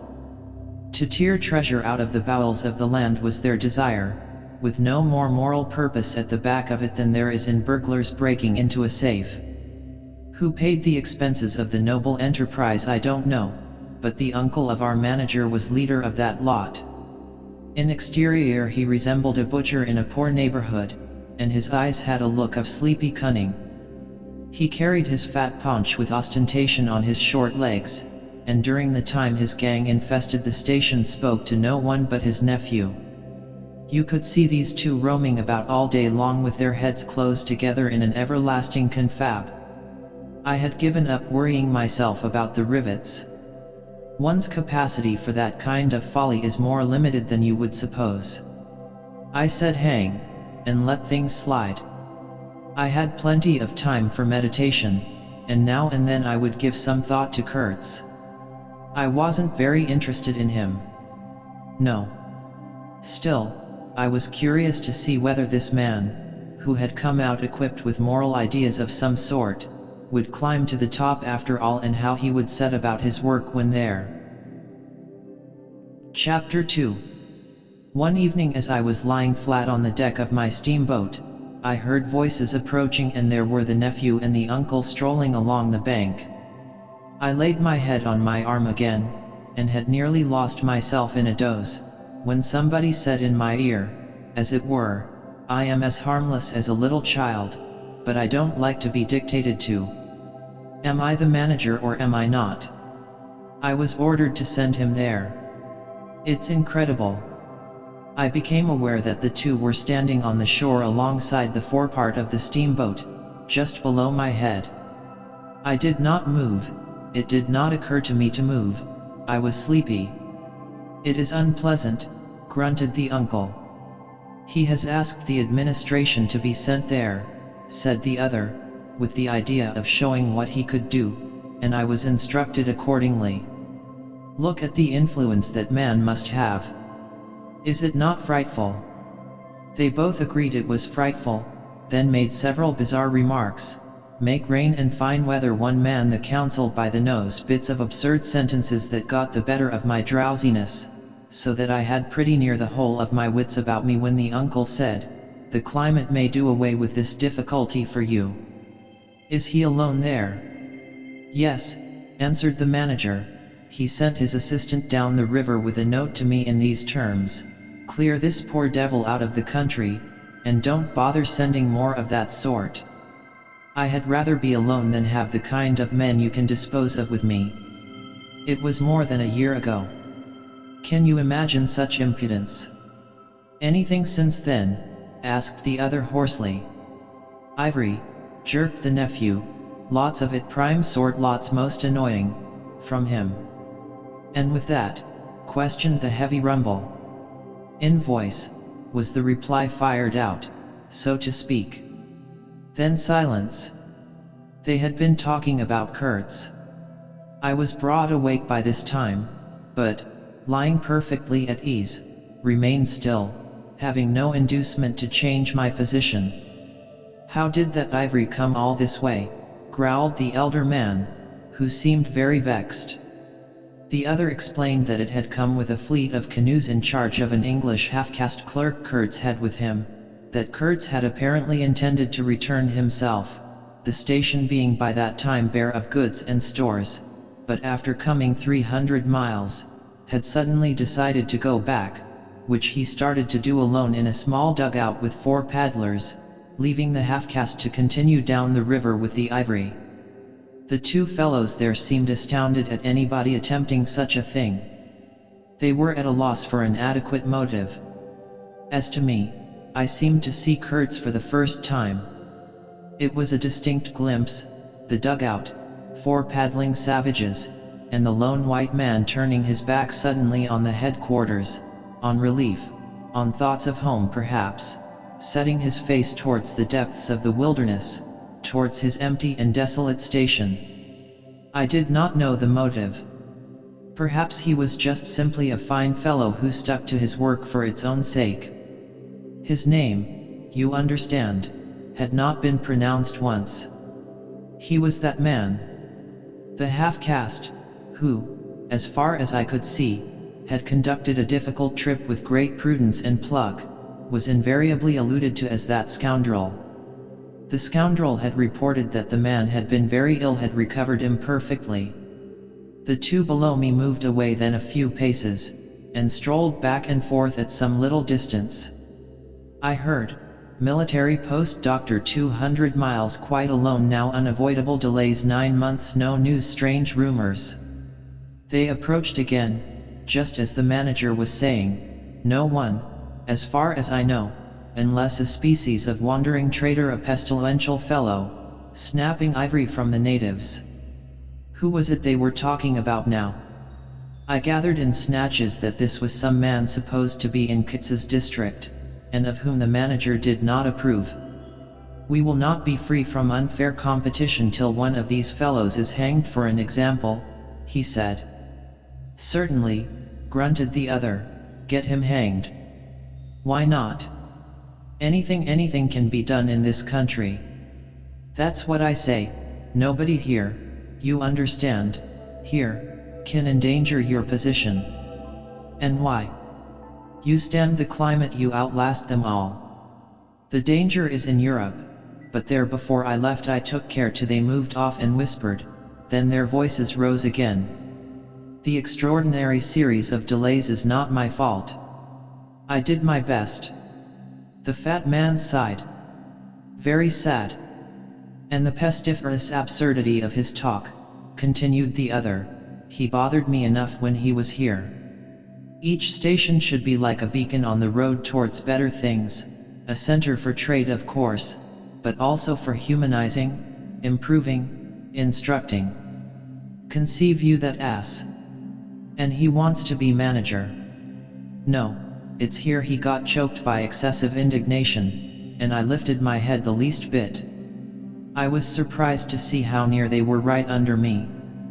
I could have spat upon their hats. They were looking on the ground, absorbed in thought. The manager was switching his leg with a slender twig. His sagacious relative lifted his head. "You have been well since you came out this time?" he asked. The other gave a start. "Who? I? Oh. Like a charm, like a charm. But the rest, oh, my goodness. All sick. They die so quick, too, that I haven't the time to send them out of the country. It's incredible." "Ma'am." "Just so," grunted the uncle. "Ah, my boy, trust to this, I say, trust to this."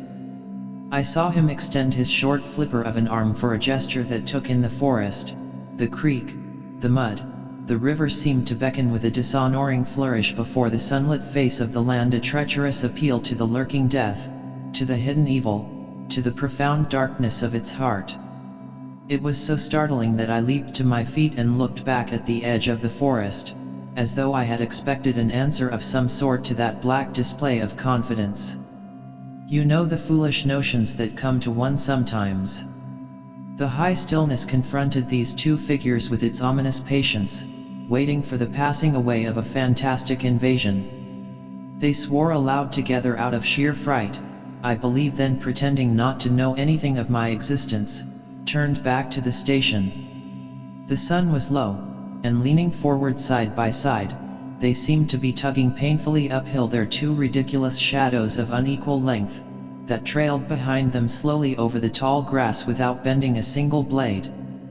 In a few days the El Dorado expedition went into the patient wilderness, that closed upon it as the sea closes over a diver. Long afterwards the news came that all the donkeys were dead. I know nothing as to the fate of the less valuable animals. They, no doubt, like the rest of us, found what they deserved. I did not inquire. I was then rather excited at the prospect of meeting Kurtz very soon. When I say very soon, I mean it comparatively. It was just 2 months from the day we left the creek when we came to the bank below Kurtz's station.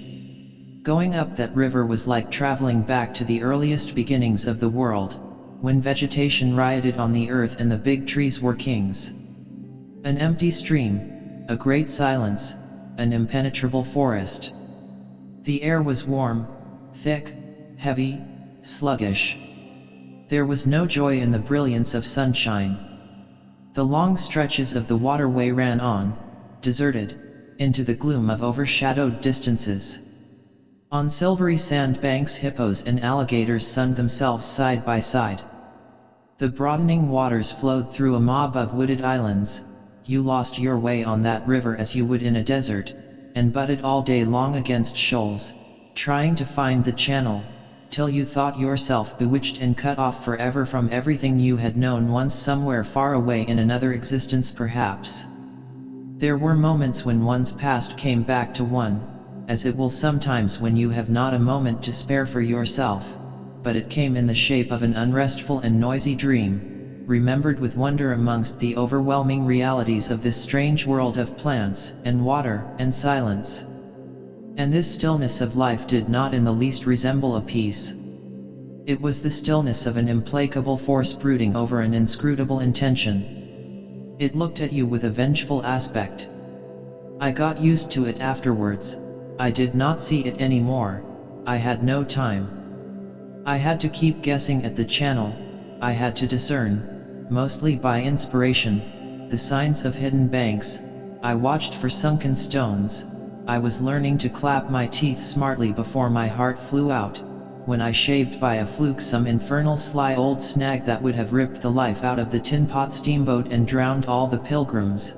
I had to keep a lookout for the signs of dead wood we could cut up in the night for next day's steaming. When you have to attend to things of that sort, to the mere incidents of the surface, the reality, I tell you, fades. The inner truth is hidden, luckily. But I felt it all the same. I felt often its mysterious stillness watching me at my monkey tricks, just as it watches you fellows performing on your respective tightropes for what is it? Half a crown a tumble. Try to be civil, Marlowe, growled a voice, and I knew there was at least one listener awake besides myself. I beg your pardon. I forgot the heartache which makes up the rest of the price. And indeed, what does the price matter, if the trick be well done? You do your tricks very well. And I didn't do badly either, since I managed not to sink that steamboat on my first trip. It's a wonder to me yet. Imagine a blindfolded man set to drive a van over a bad road. I sweated and shivered over that business considerably, I can tell you. After all, for a seaman, to scrape the bottom of the thing that's supposed to float all the time under his care is the unpardonable sin. No one may know of it, but you never forget the thump at a blow on the very heart. You remember it, you dream of it, you wake up at night and think of it years after and go hot and cold all over. I don't pretend to say that steamboat floated all the time. More than once she had to wait for a bit, with 20 cannibals splashing around and pushing. We had enlisted some of these chaps on the way for a crew. Fine fellows, cannibals in their place. They were men one could work with, and I am grateful to them. And, after all, they did not eat each other before my face. They had brought along a provision of hippo meat which went rotten, and made the mystery of the wilderness stink in my nostrils. Phew! I can sniff it now. I had the manager on board and 3 or 4 pilgrims with their staves all complete. Sometimes we came upon a station close by the bank, clinging to the skirts of the unknown, and the white men rushing out of a tumble-down hovel, with great gestures of joy and surprise and welcome, seemed very strange, had the appearance of being held there captive by a spell. The word ivory would ring in the air for a while, and on we went again into the silence, along empty reaches, round the still bends, between the high walls of our winding way, reverberating in hollow claps the ponderous beat of the stern wheel. Trees, millions of trees, massive, immense, running up high, and at their foot, hugging the bank against the stream, crept the little begrimed steamboat, like a sluggish beetle crawling on the floor of a lofty portico. It made you feel very small, very lost, and yet it was not altogether depressing, that feeling. After all, if you were small, the grimy beetle crawled on, which was just what you wanted it to do. Where the pilgrims imagined it crawled to, I don't know. To some place where they expected to get something. I bet. For me it crawled towards Kurtz exclusively, but when the steam pipes started leaking we crawled very slow. The reaches opened before us and closed behind, as if the forest had stepped leisurely across the water to bar the way for our return. We penetrated deeper and deeper into the heart of darkness. It was very quiet there. At night sometimes the roll of drums behind the curtain of trees would run up the river and remain sustained faintly, as if hovering in the air high over our heads, till the first break of day. Whether it meant war, peace, or prayer we could not tell. The dawns were heralded by the descent of a chill stillness. The woodcutters slept, their fires burned low, the snapping of a twig would make you start. We were wanderers on a prehistoric Earth, on an Earth that wore the aspect of an unknown planet. We could have fancied ourselves the first of men taking possession of an accursed inheritance, to be subdued at the cost of profound anguish and of excessive toil. But suddenly, as we struggled round a bend, there would be a glimpse of rush walls, of peaked grass roofs, a burst of yells, a whirl of black limbs, a mass of hands clapping, of feet stamping, of bodies swaying, of eyes rolling, under the droop of heavy and motionless foliage. The steamer toiled along slowly on the edge of a black and incomprehensible frenzy. The prehistoric man was cursing us, praying to us, welcoming us. Who could tell? We were cut off from the comprehension of our surroundings. We glided past like phantoms, wondering and secretly appalled, as sane men would be before an enthusiastic outbreak in a madhouse. We could not understand because we were too far, and could not remember because we were traveling in the night of first ages, of those ages that are gone, leaving hardly a sign and no memories. The earth seemed unearthly.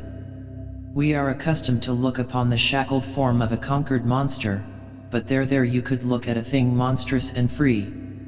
It was unearthly, and the men they were not inhuman. Well, you know, that was the worst of it, this suspicion of their not being inhuman.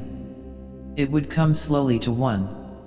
They howled and leaped and spun and made horrid faces, but what thrilled you was just the thought of their humanity like yours, the thought of your remote kinship with this wild and passionate uproar. Ugly. Yes, it was ugly enough, but if you were man enough you would admit to yourself that there was in you just the faintest trace of a response to the terrible frankness of that noise, a dim suspicion of there being a meaning in it which you so remote from the night of first ages could comprehend. And why not? The mind of man is capable of anything because everything is in it, all the past as well as all the future. What was there after all? Joy, fear, sorrow, devotion, valor, rage, who can tell? But truth stripped of its cloak of time. Let the fool gape and shudder, the man knows, and can look on without a wink. But he must at least be as much of a man as these on the shore. He must meet that truth with his own true stuff, with his own inborn strength. Principles won't do. Acquisitions, clothes, pretty rags that would fly off at the first good shake. No. You want a deliberate belief. An appeal to me in this fiendish row, is there? Very well, I hear, I admit, but I have a voice, too, and for good or evil mine is the speech that cannot be silenced. Of course, a fool, what with sheer fright and fine sentiments, is always safe. Who's that grunting? You wonder I didn't go ashore for a howl and a dance? Well, no, I didn't. Fine sentiments, you say? Fine sentiments, be hanged.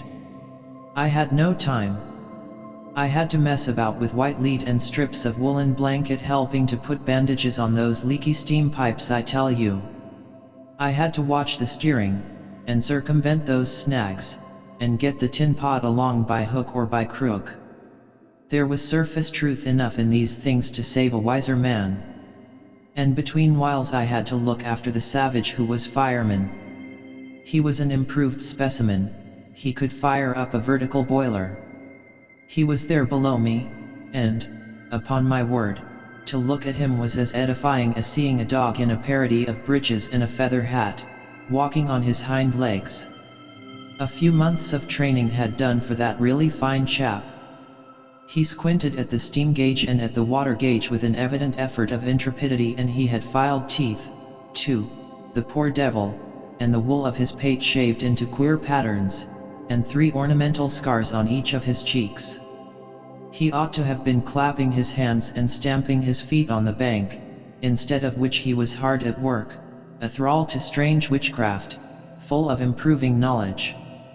He was useful because he had been instructed, and what he knew was this: that should the water in that transparent thing disappear, the evil spirit inside the boiler would get angry through the greatness of his thirst, and take a terrible vengeance. So he sweated and fired up and watched the glass fearfully, with an impromptu charm, made of rags, tied to his arm, and a piece of polished bone, as big as a watch, stuck flat ways through his lower lip, while the wooded banks slipped past us slowly.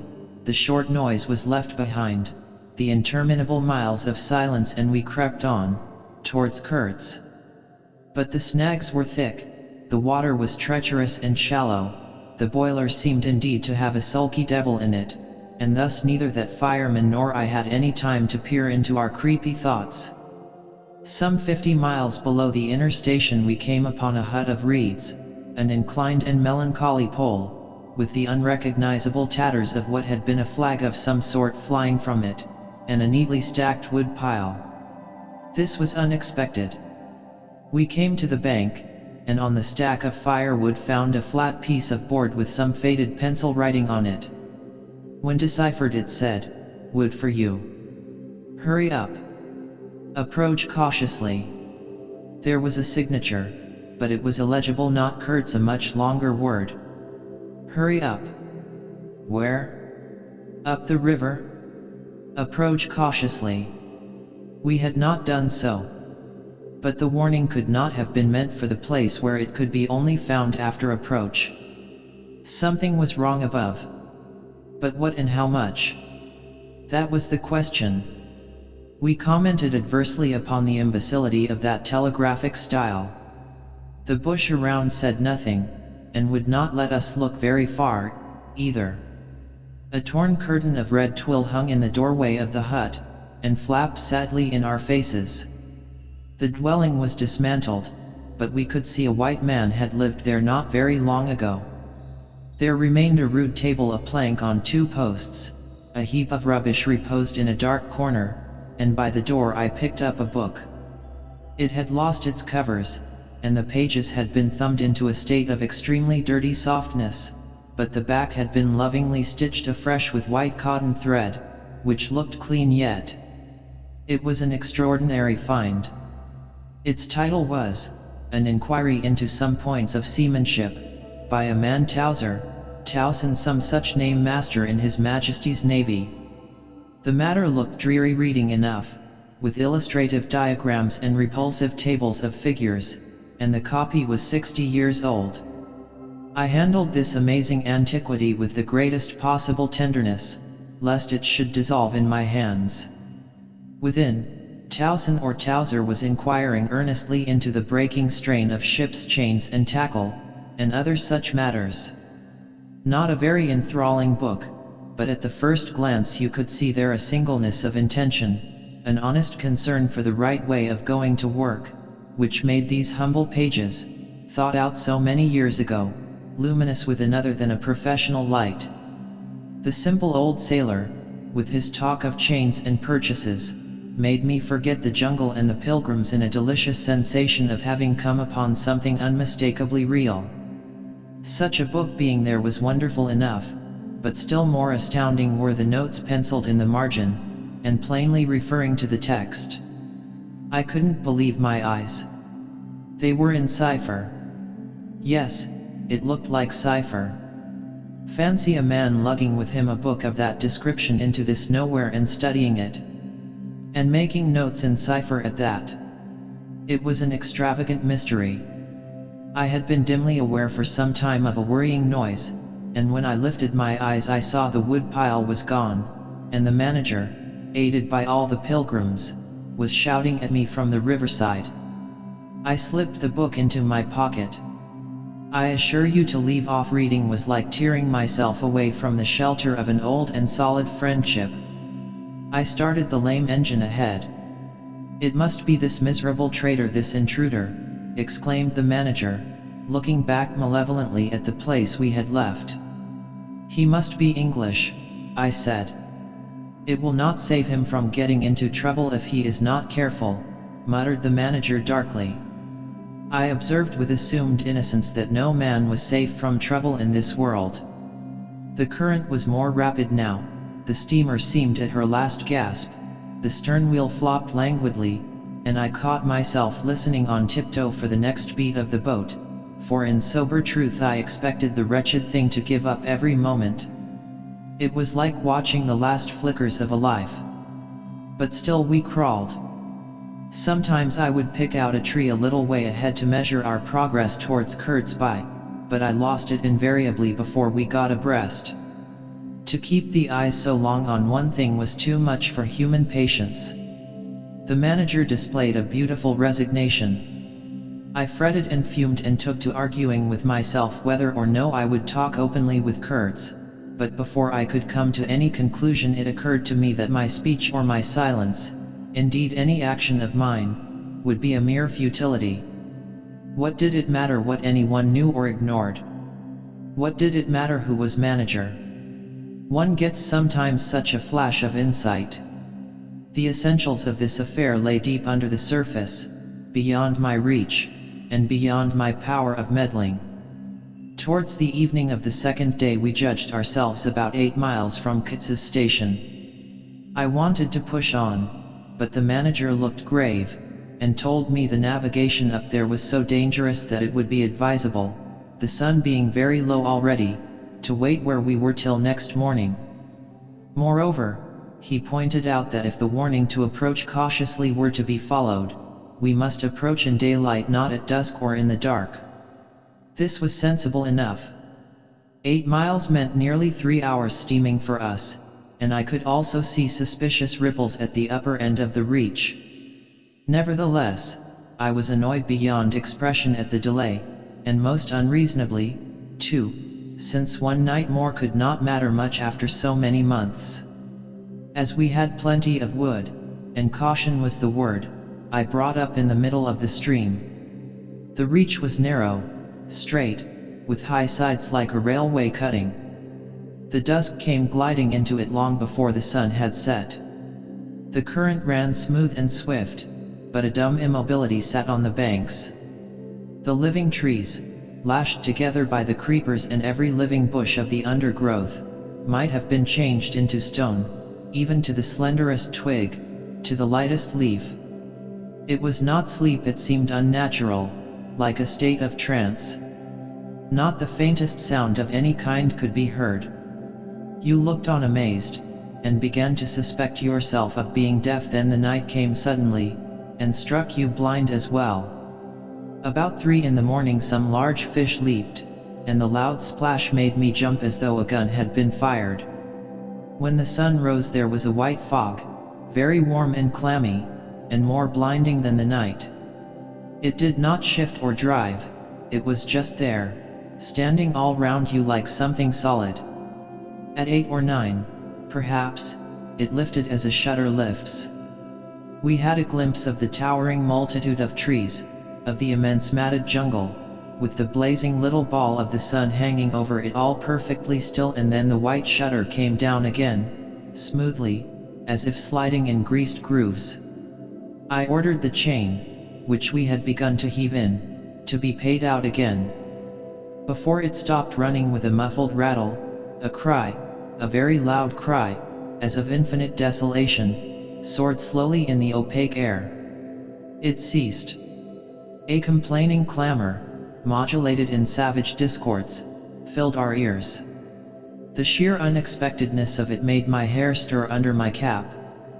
I don't know how it struck the others, to me it seemed as though the mist itself had screamed, so suddenly, and apparently from all sides at once, did this tumultuous and mournful uproar arise.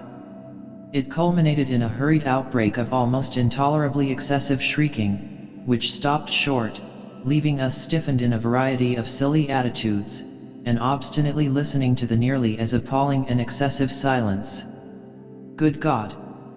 What is the meaning? Stammered at my elbow one of the pilgrims, a little fat man, with sandy hair and red whiskers, who wore side-spring boots, and pink pajamas tucked into his socks. 2 others remained open-mouthed a while minute, then dashed into the little cabin, to rush out incontinently and stand darting scared glances, with Winchesters at ready in their hands.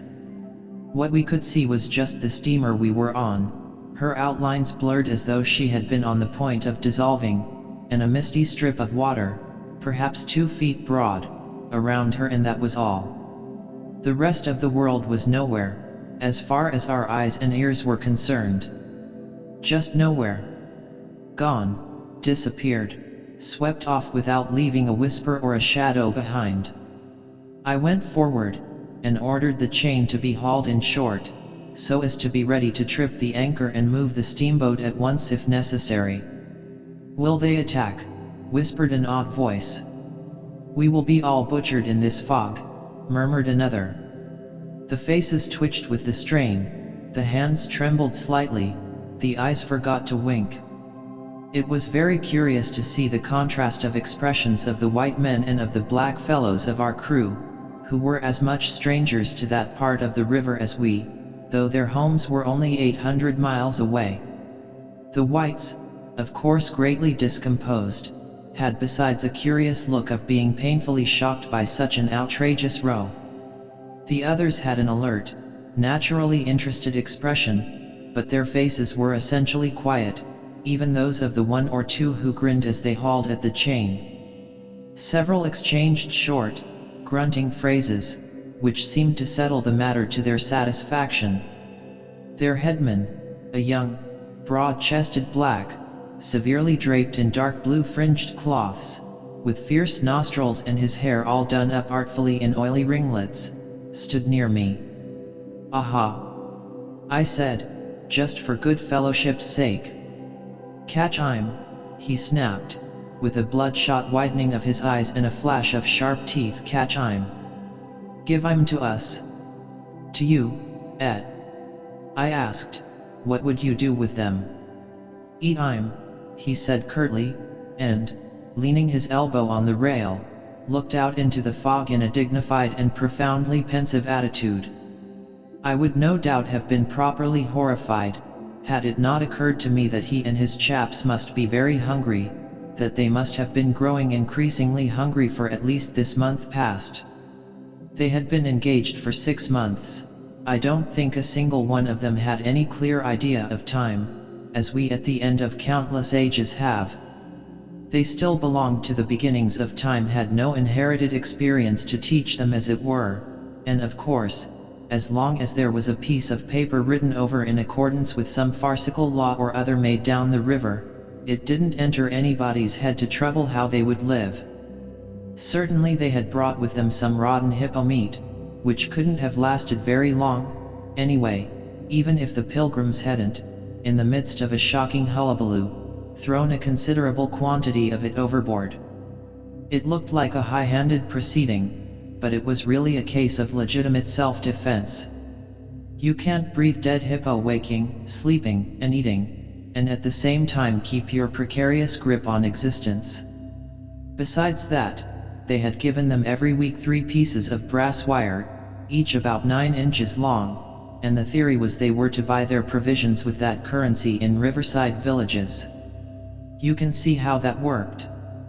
There were either no villages, or the people were hostile, or the director, who like the rest of us fed out of tins, with an occasional old he-goat thrown in, didn't want to stop the steamer for some more or less recondite reason. So, unless they swallowed the wire itself, or made loops of it to snare the fishes with, I don't see what good their extravagant salary could be to them.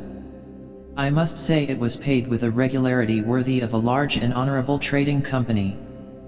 For the rest, the only thing to eat, though it didn't look eatable in the least, I saw in their possession was a few lumps of some stuff like half-cooked dough, of a dirty lavender color, they kept wrapped in leaves, and now and then swallowed a piece of, but so small that it seemed done more for the looks of the thing than for any serious purpose of sustenance. Why in the name of all the gnawing devils of hunger they didn't go for us they were 30 to 5 and have a good tuck-in for once, amazes me now when I think of it. They were big powerful men, with not much capacity to weigh the consequences, with courage, with strength, even yet, though their skins were no longer glossy and their muscles no longer hard. And I saw that something restraining, one of those human secrets that baffle probability, had come into play there.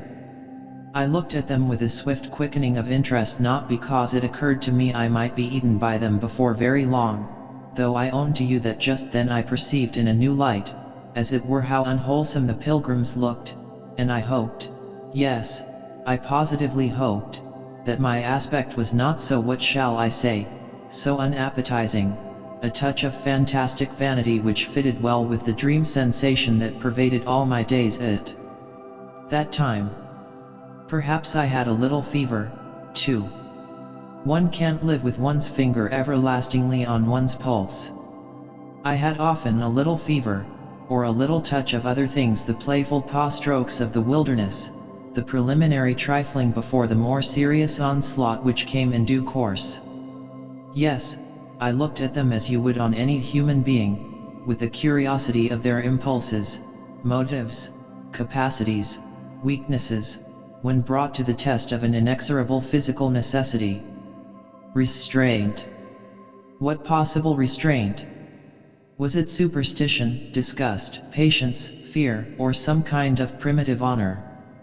No fear can stand up to hunger, no patience can wear it out, disgust simply does not exist where hunger is, and as to superstition, beliefs, and what you may call principles, they are less than chaff in a breeze. Don't you know the devilry of lingering starvation, its exasperating torment, its black thoughts, its somber and brooding ferocity? Well, I do. It takes a man all his inborn strength to fight hunger properly. It's really easier to face bereavement, dishonor, and the perdition of one's soul than this kind of prolonged hunger. Sad, but true. And these chaps, too, had no earthly reason for any kind of scruple. Restraint. I would just as soon have expected restraint from a hyena prowling amongst the corpses of a battlefield.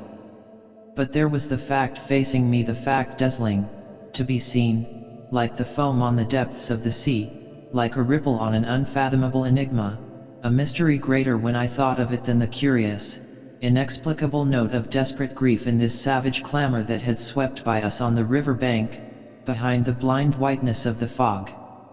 Two pilgrims were quarreling in hurried whispers as to which bank. Left. No, no, how can you? Right, of course.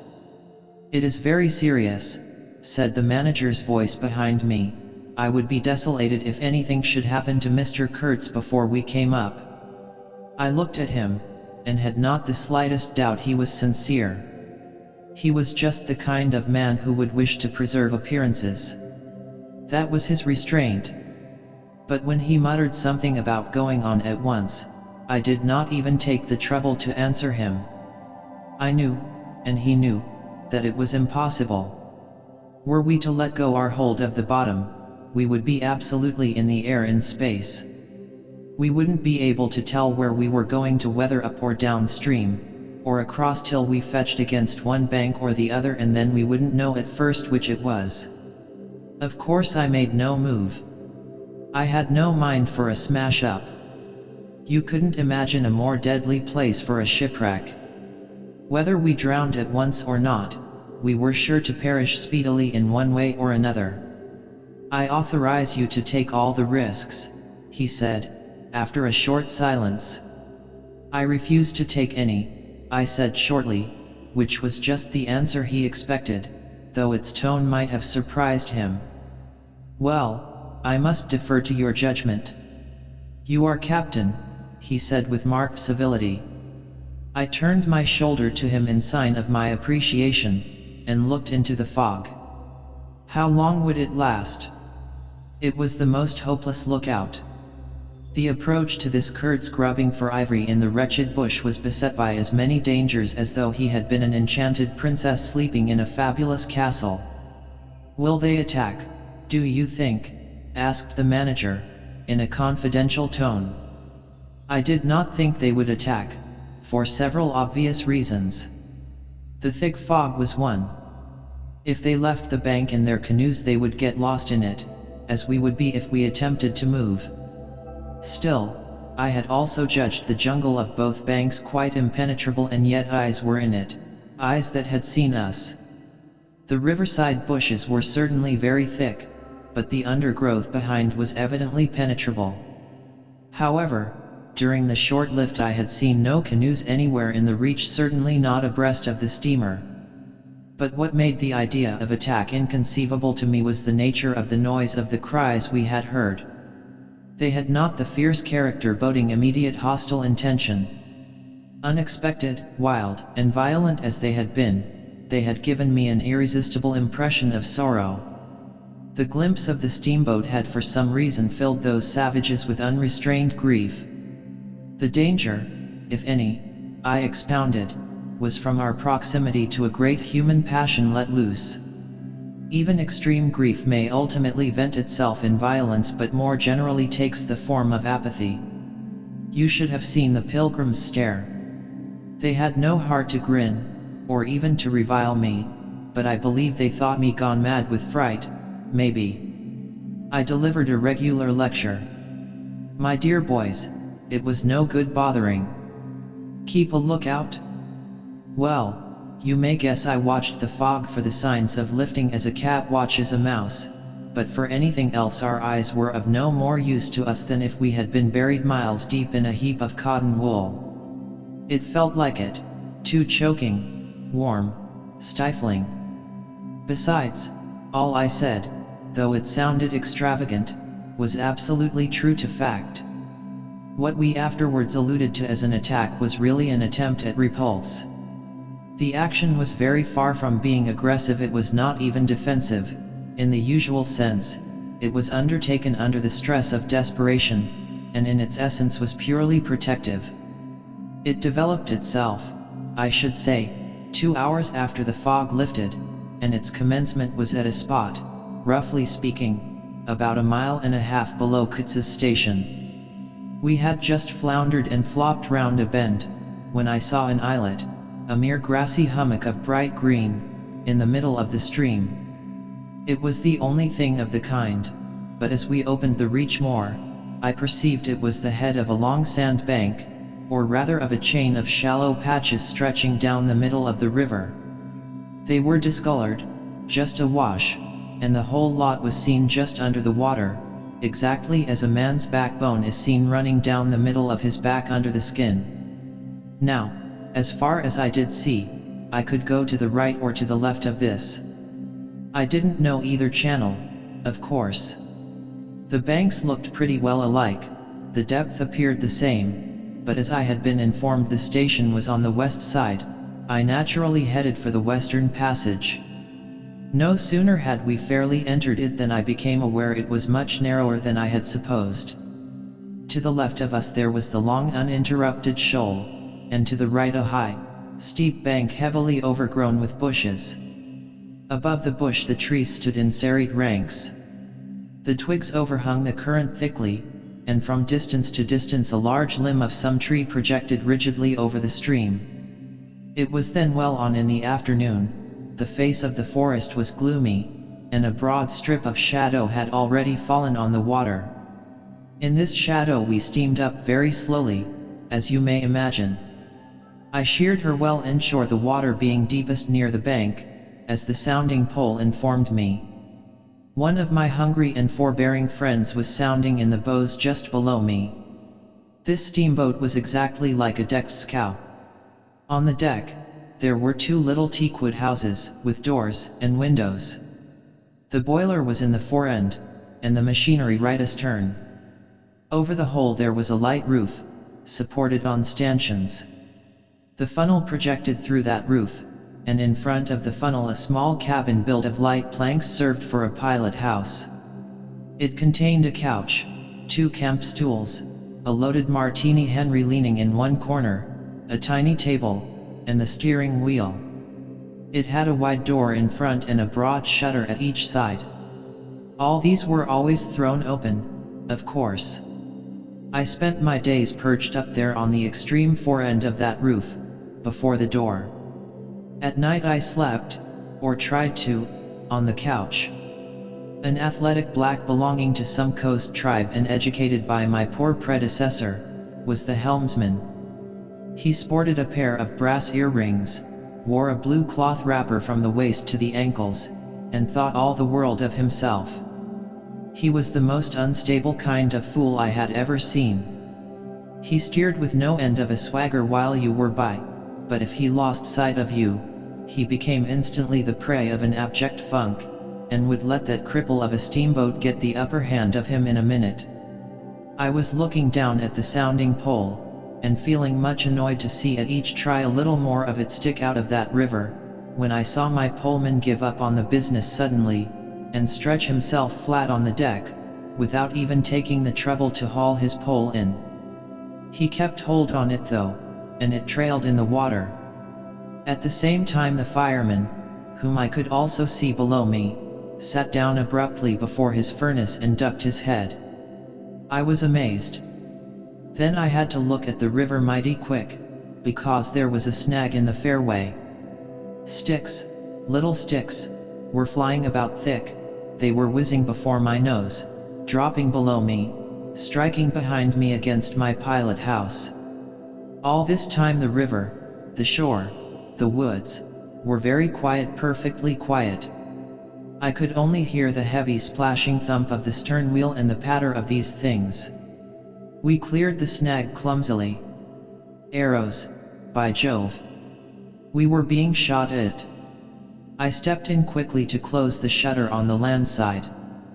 That fool helmsman, his hands on the spokes, was lifting his knees high, stamping his feet, champing his mouth, like a reined-in horse.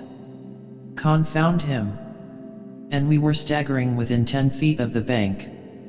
I had to lean right out to swing the heavy shutter, and I saw a face amongst the leaves on the level with my own, looking at me very fierce and steady, and then suddenly, as though a veil had been removed from my eyes, I made out, deep in the tangled gloom, naked breasts, arms, legs, glaring eyes. The bush was swarming with human limbs in movement, glistening of bronze color. The twigs shook, swayed, and rustled, the arrows flew out of them, and then the shutter came to. "Steer her straight," I said to the helmsman. He held his head rigid, face forward, but his eyes rolled. He kept on lifting and setting down his feet gently, his mouth foamed a little. "Keep quiet," I said in a fury. I might just as well have ordered a tree not to sway in the wind. I darted out. Below me there was a great scuffle of feet on the iron deck, confused exclamations. A voice screamed, "Can you turn back?" I caught sight of a V-shaped ripple on the water ahead. What? Another snag. A fusillade burst out under my feet. The pilgrims had opened with their Winchesters, and were simply squirting lead into that bush. A deuce of a lot of smoke came up and drove slowly forward. I swore at it. Now I couldn't see the ripple or the snag either. I stood in the doorway, peering, and the arrows came in swarms. They might have been poisoned, but they looked as though they wouldn't kill a cat. The bush began to howl. Our woodcutters raised a warlike whoop. The report of a rifle just at my back deafened me. I glanced over my shoulder, and the pilot house was yet full of noise and smoke when I made a dash at the wheel. The fool nigger had dropped everything, to throw the shutter open and let off that Martini Henry. He stood before the wide opening, glaring, and I yelled at him to come back, while I straightened the sudden twist out of that steamboat. There was no room to turn even if I had wanted to. The snag was somewhere very near ahead in that confounded smoke. There was no time to lose, so I just crowded her into the bank, right into the bank, where I knew the water was deep. We tore slowly along the overhanging bushes in a whirl of broken twigs and flying leaves. The fusillade below stopped short, as I had foreseen it would when the squirts got empty. I threw my head back to a glinting whiz that traversed the pilot house, in at one shutter hole and out at the other. Looking past that mad helmsman, who was shaking the empty rifle and yelling at the shore, I saw vague forms of men running bent double, leaping, gliding, distinct, incomplete, evanescent. Something big appeared in the air before the shutter, the rifle went overboard, and the man stepped back swiftly, looked at me over his shoulder in an extraordinary, profound, familiar manner, and fell upon my feet. The side of his head hit the wheel twice, and the end of what appeared a long cane clattered round and knocked over a little camp stool. It looked as though after wrenching that thing from somebody ashore he had lost his balance in the effort. The thin smoke had blown away, we were clear of the snag, and looking ahead I could see that in another 100 yards or so I would be free to sheer off, away from the bank, but my feet felt so very warm and wet that I had to look down. The man had rolled on his back and stared straight up at me, both his hands clutched that cane. It was the shaft of a spear that, either thrown or lunged through the opening, had caught him in the side, just below the ribs. The blade had gone in out of sight, after making a frightful gash. My shoes were full. A pool of blood lay very still, gleaming dark red under the wheel. His eyes shone with an amazing luster. The fusillade burst out again. He looked at me anxiously, gripping the spear like something precious, with an air of being afraid I would try to take it away from him. I had to make an effort to free my eyes from his gaze and attend to the steering. With one hand I felt above my head for the line of the steam whistle, and jerked out screech after screech hurriedly. The tumult of angry and warlike yells was checked instantly, and then from the depths of the woods went out such a tremulous and prolonged wail of mournful fear and utter despair as may be imagined to follow the flight of the last hope from the earth. There was a great commotion in the bush. The shower of arrows stopped. A few dropping shots rang out sharply, then silence, in which the languid beat of the stern wheel came plainly to my ears. I put the helm hard a starboard at the moment when the pilgrim in pink pajamas, very hot and agitated, appeared in the doorway. "The manager sends me," he began in an official tone, and stopped short. "Good God," he said, glaring at the wounded man. We two whites stood over him, and his lustrous and inquiring glance enveloped us both. I declare it looked as though he would presently put to us some questions in an understandable language, but he died without uttering a sound, without moving a limb, without twitching a muscle.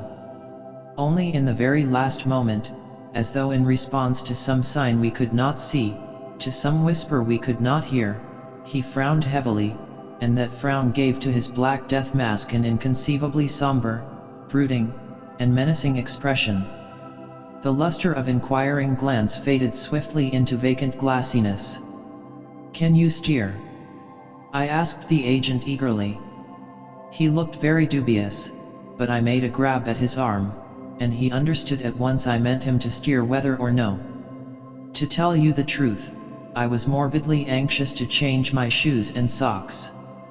"He is dead," murmured the fellow, immensely impressed. "No doubt about it," said I, tugging like mad at the shoelaces. "And by the way, I suppose Mr. Kurtz is dead as well by this time." For the moment that was the dominant thought. There was a sense of extreme disappointment, as though I had found out I had been striving after something altogether without a substance. I couldn't have been more disgusted if I had traveled all this way for the sole purpose of talking with Mr. Kurtz. Talking with?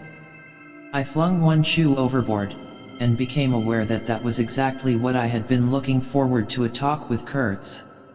I made the strange discovery that I had never imagined him as doing, you know, but as discoursing.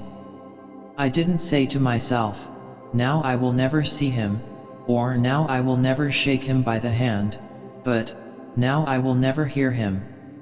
The man presented himself as a voice. Not of course that I did not connect him with some sort of action. Hadn't I been told in all the tones of jealousy and admiration that he had collected, bartered, swindled, or stolen more ivory than all the other agents together? That was not the point. The point was in his being a gifted creature, and that of all his gifts the one that stood out preeminently, that carried with it a sense of real presence, was his ability to talk, his words the gift of expression, the bewildering, the illuminating, the most exalted and the most contemptible, the pulsating stream of light, or the deceitful flow from the heart of an impenetrable darkness. The other shoe went flying unto the devil god of that river. I thought, by Jove, it's all over. We are too late, he has vanished, the gift has vanished, by means of some spear, arrow, or club. I will never hear that chap speak after all, and my sorrow had a startling extravagance of emotion, even such as I had noticed in the howling sorrow of these savages in the bush. I couldn't have felt more of lonely desolation somehow, had I been robbed of a belief or had missed my destiny in life. "Why do you sigh in this beastly way, somebody? Absurd? Well, absurd. Good Lord! Mustn't a man ever hear, "Give me some tobacco"? There was a pause of profound stillness, then a match flared, and Marlowe's lean face appeared, worn, hollow, with downward folds and dropped eyelids, with an aspect of concentrated attention, and as he took vigorous draws at his pipe, it seemed to retreat and advance out of the night in the regular flicker of tiny flame. The match went out. "Absurd," he cried. "This is the worst of trying to tell. Here you all are, each moored with two good addresses, like a hulk with two anchors, a butcher round one corner, a policeman round another, excellent appetites, and temperature normal. You hear normal from year's end to year's end. And you say, absurd. Absurd be exploded. Absurd. My dear boys, what can you expect from a man who out of sheer nervousness had just flung overboard a pair of new shoes? Now I think of it, it is amazing I did not shed tears. I am, upon the whole, proud of my fortitude. I was cut to the quick at the idea of having lost the inestimable privilege of listening to the gifted Kurtz. Of course I was wrong. The privilege was waiting for me. Oh, yes, I heard more than enough. And I was right, too. A voice. He was very little more than a voice. And I heard him at this voice. Other voices, all of them, were so little more than voices, and the memory of that time itself lingers around me, impalpable, like a dying vibration of one immense jabber, silly, atrocious, sordid, savage, or simply mean, without any kind of sense. Voices, voices, even the girl herself now. He was silent for a long time. I laid the ghost of his gifts at last with a lie. He began, suddenly. Girl? What? Did I mention a girl? Oh, she is out of it completely. They, the women, I mean, are out of it, should be out of it. We must help them to stay in that beautiful world of their own, lest ours gets worse. Oh, she had to be out of it. You should have heard the disinterred body of Mr. Kurtz saying, "My intended." You would have perceived directly then how completely she was out of it. And the lofty frontal bone of Mr. Kurtz. They say the hair goes on growing sometimes, but this specimen was impressively bald. The wilderness had patted him on the head, and, behold, it was like a ball, an ivory ball. It had caressed him, and lo, he had withered. It had taken him, loved him, embraced him, got into his veins, consumed his flesh, and sealed his soul to its own by the inconceivable ceremonies of some devilish initiation. He was its spoiled and pampered favorite. Ivory? I should think so. Heaps of it, stacks of it. The old mud shanty was bursting with it. You would think there was not a single tusk left either above or below the ground in the whole country. Mostly fossil, the manager had remarked, disparagingly. It was no more fossil than I am, but they call it fossil when it is dug up. It appears these niggers do bury the tusks sometimes, but evidently they couldn't bury this parcel deep enough to save the gifted Mr. Kurtz from his fate. We filled the steamboat with it, and had to pile a lot on the deck. Thus he could see and enjoy as long as he could see, because the appreciation of this favor had remained with him to the last. You should have heard him say, "My ivory." Oh, yes, I heard him. My intended, my ivory, my station, my river, my everything belonged to him. It made me hold my breath in expectation of hearing the wilderness burst into a prodigious peal of laughter that would shake the fixed stars in their places. Everything belonged to him, but that was a trifle. The thing was to know what he belonged to, how many powers of darkness claimed him for their own. That was the reflection that made you creepy all over. It was impossible, it was not good for one either trying to imagine. He had taken a high seat amongst the devils of the land, I mean literally. You can't understand. How could you, with solid pavement under your feet, surrounded by kind neighbors ready to cheer you or to fall on you, stepping delicately between the butcher and the policeman, in the holy terror of scandal and gallows and lunatic asylums. How can you imagine what particular region of the first ages a man's untrammeled feet may take him into by the way of solitude, utter solitude without a policeman, by the way of silence, utter silence, where no warning voice of a kind neighbor can be heard? Whispering of public opinion. These little things make all the great difference. When they are gone, you must fall back upon your own innate strength, upon your own capacity for faithfulness. Of course, you may be too much of a fool to go wrong, too dull even to know you are being assaulted by the powers of darkness. I take it, no fool ever made a bargain for his soul with the devil. The fool is too much of a fool, or the devil too much of a devil, I don't know which. Or you may be such a thunderingly exalted creature as to be altogether deaf and blind to anything but heavenly sights and sounds. Then the earth for you is only a standing place, and whether to be like this is your loss or your gain I won't pretend to say. But most of us are neither one nor the other.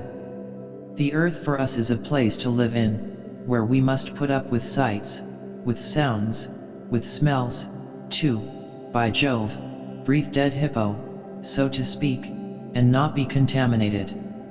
And there, don't you see?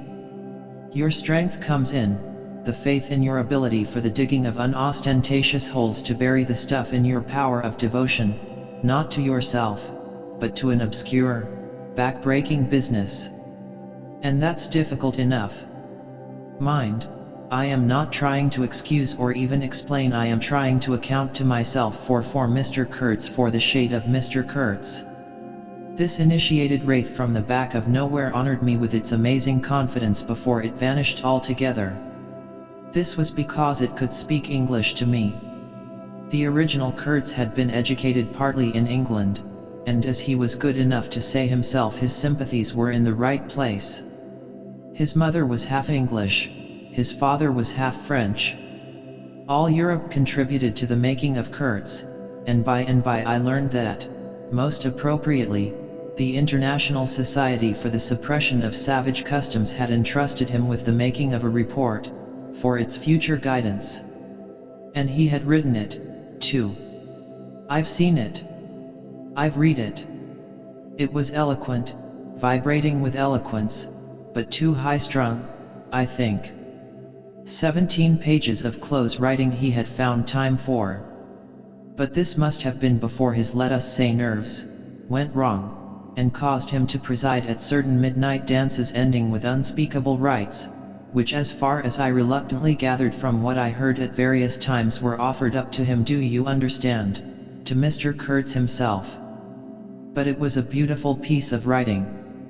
The opening paragraph, however, in the light of later information, strikes me now as ominous. He began with the argument that we whites, from the point of development we had arrived at, must necessarily appear to them savages in the nature of supernatural beings. We approach them with the might of a deity, and so on, and so on. By the simple exercise of our will we can exert a power for good practically unbounded, etc., etc. From that point he soared and took me with him. The peroration was magnificent, though difficult to remember, you know. It gave me the notion of an exotic immensity ruled by an august benevolence. It made me tingle with enthusiasm. This was the unbounded power of eloquence, of words, of burning noble words. There were no practical hints to interrupt the magic current of phrases, unless a kind of note at the foot of the last page, scrawled evidently much later, in an unsteady hand, may be regarded as the exposition of a method. It was very simple, and at the end of that moving appeal to every altruistic sentiment it blazed at you, luminous and terrifying, like a flash of lightning in a serene sky, exterminate all the brutes. The curious part was that he had apparently forgotten all about that valuable postscriptum, because, later on, when he in a sense came to himself, he repeatedly entreated me to take good care of my pamphlet, he called it, as it was sure to have in the future a good influence upon his career. I had full information about all these things, and, besides, as it turned out, I was to have the care of his memory. I've done enough for it to give me the indisputable right to lay it, if I choose, for an everlasting rest in the dustbin of progress, amongst all the sweepings and, figuratively speaking, all the dead cats of civilization. But then, you see, I can't choose. He won't be forgotten. Whatever he was not common. He had the power to charm or frighten rudimentary souls into an aggravated witch dance in his honor. He could also fill the small souls of the pilgrims with bitter misgivings. He had one devoted friend at least, and he had conquered one soul in the world that was neither rudimentary nor tainted with self-seeking. No, I can't forget him, though I am not prepared to affirm the fellow was exactly worth the life we lost in getting to him. I missed my late helmsman awfully. I missed him even while his body was still lying in the pilot house. Perhaps you will think it passing strange, this regret for a savage who was no more account than a grain of sand in a black Sahara. Well, don't you see, he had done something. He had steered. For months I had him at my back, a help, an instrument. It was a kind of partnership. He steered for me, I had to look after him. I worried about his deficiencies, and thus a subtle bond had been created, of which I only became aware when it was suddenly broken. And the intimate profundity of that look he gave me when he received his hurt remains to this day in my memory like a claim of distant kinship affirmed in a supreme moment. Poor fool! If he had only left that shutter alone! He had no restraint, just like Kurtz, a tree swayed by the wind. As soon as I had put on a dry pair of slippers, I dragged him out, after first jerking the spear out of his side, which operation I confess I performed with my eyes shut tight. His heels leaped together over the little doorstep, his shoulders were pressed to my breast, I hugged him from behind desperately. Oh! He was heavy, heavier than any man on earth, I should imagine.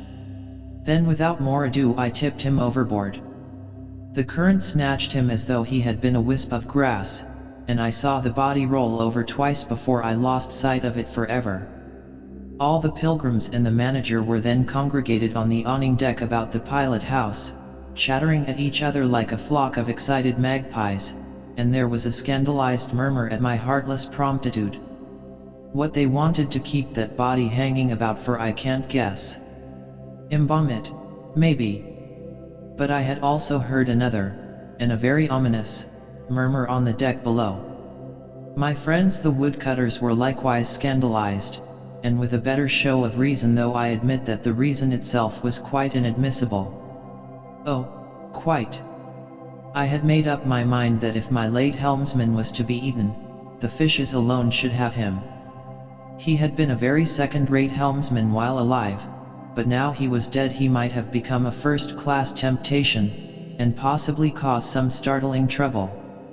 Besides, I was anxious to take the wheel, the man in pink pajamas showing himself a hopeless duffer at the business. This I did directly the simple funeral was over. We were going half-speed, keeping right in the middle of the stream, and I listened to the talk about me.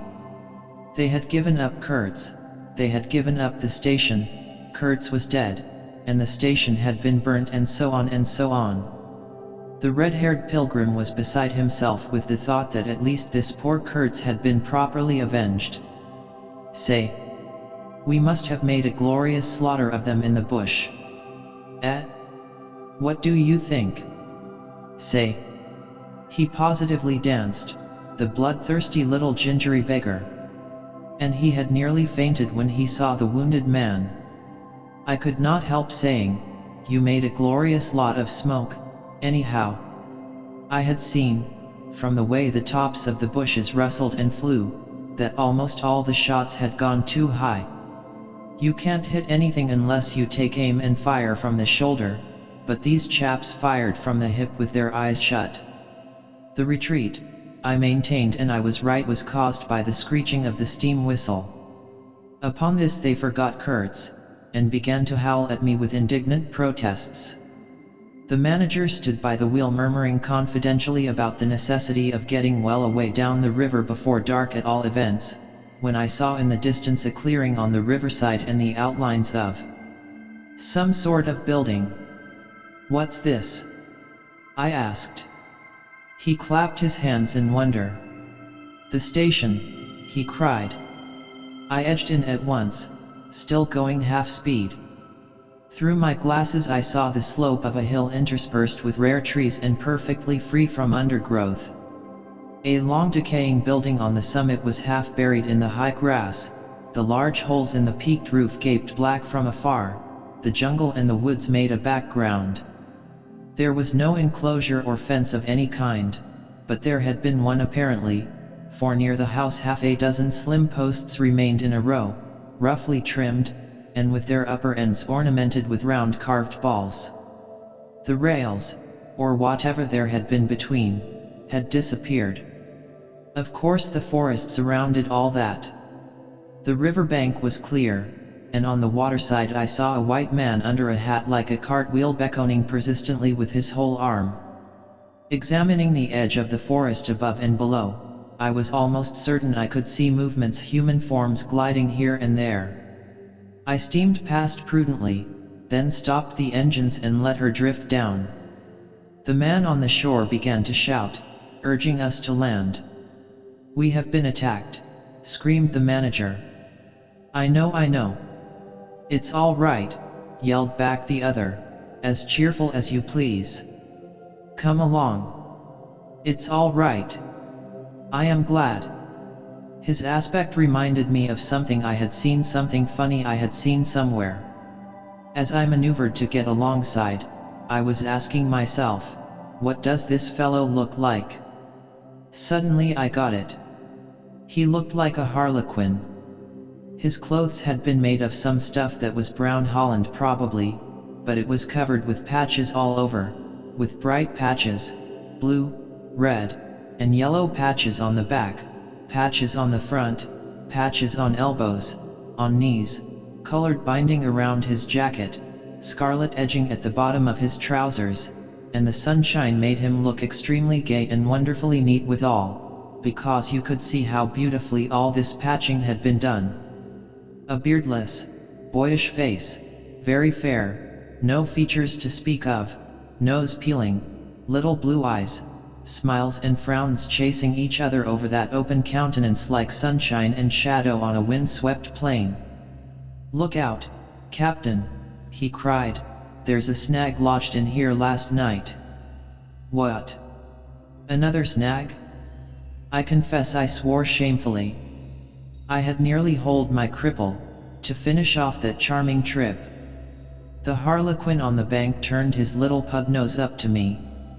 "You English?" he asked. All smiles. "Are you?" I shouted from the wheel. The smiles vanished, and he shook his head as if sorry for my disappointment. Then he brightened up. "Never mind," he cried encouragingly. "Are we in time?" I asked. "He is up there," he replied, with a toss of the head up the hill, and becoming gloomy all of a sudden. His face was like the autumn sky, overcast one moment and bright the next.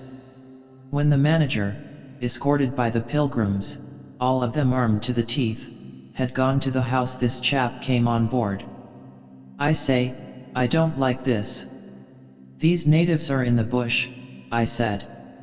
He assured me earnestly it was all right. "They are simple people," he added. "Well, I am glad you came. It took me all my time to keep them off." "But you said it was all right," I cried. "Oh, they meant no harm," he said, and as I stared he corrected himself, "Not exactly." Then vivaciously, "My faith, your pilot house wants a clean up." In the next breath he advised me to keep enough steam on the boiler to blow the whistle in case of any trouble. "One good screech will do more for you than all your rifles." "They are simple people," he repeated. He rattled away at such a rate he quite overwhelmed me. He seemed to be trying to make up for lots of silence, and actually hinted, laughing, that such was the case. "Don't you talk with Mr. Kurtz," I said. "You don't talk with that man, you listen to him," he exclaimed with severe exaltation. But now he waved his arm, and in the twinkling of an eye was in the uttermost depths of despondency. In a moment he came up again with a jump, possessed himself of both my hands, shook them continuously, while he gabbled, "Brother sailor, honor, pleasure, delight, introduce myself.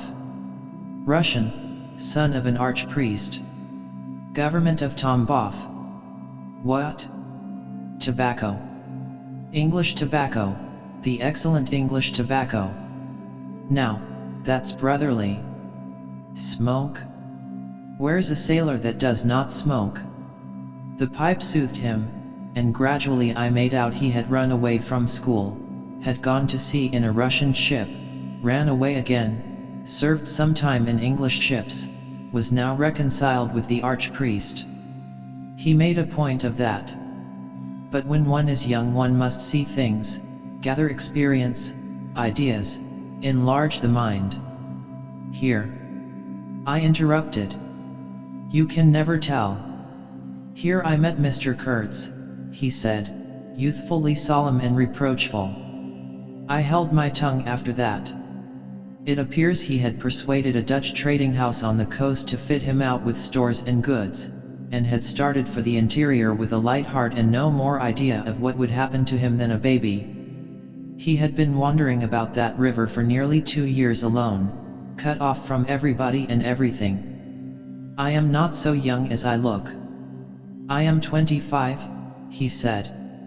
"At first old Van Schuten would tell me to go to the devil," he narrated with keen enjoyment, but I stuck to him, and talked, till at last he got afraid I would talk the hind leg off his favorite dog, so he gave me some cheap things and a few guns, and told me he hoped he would never see my face again. Good old Dutchman, Van Schuten.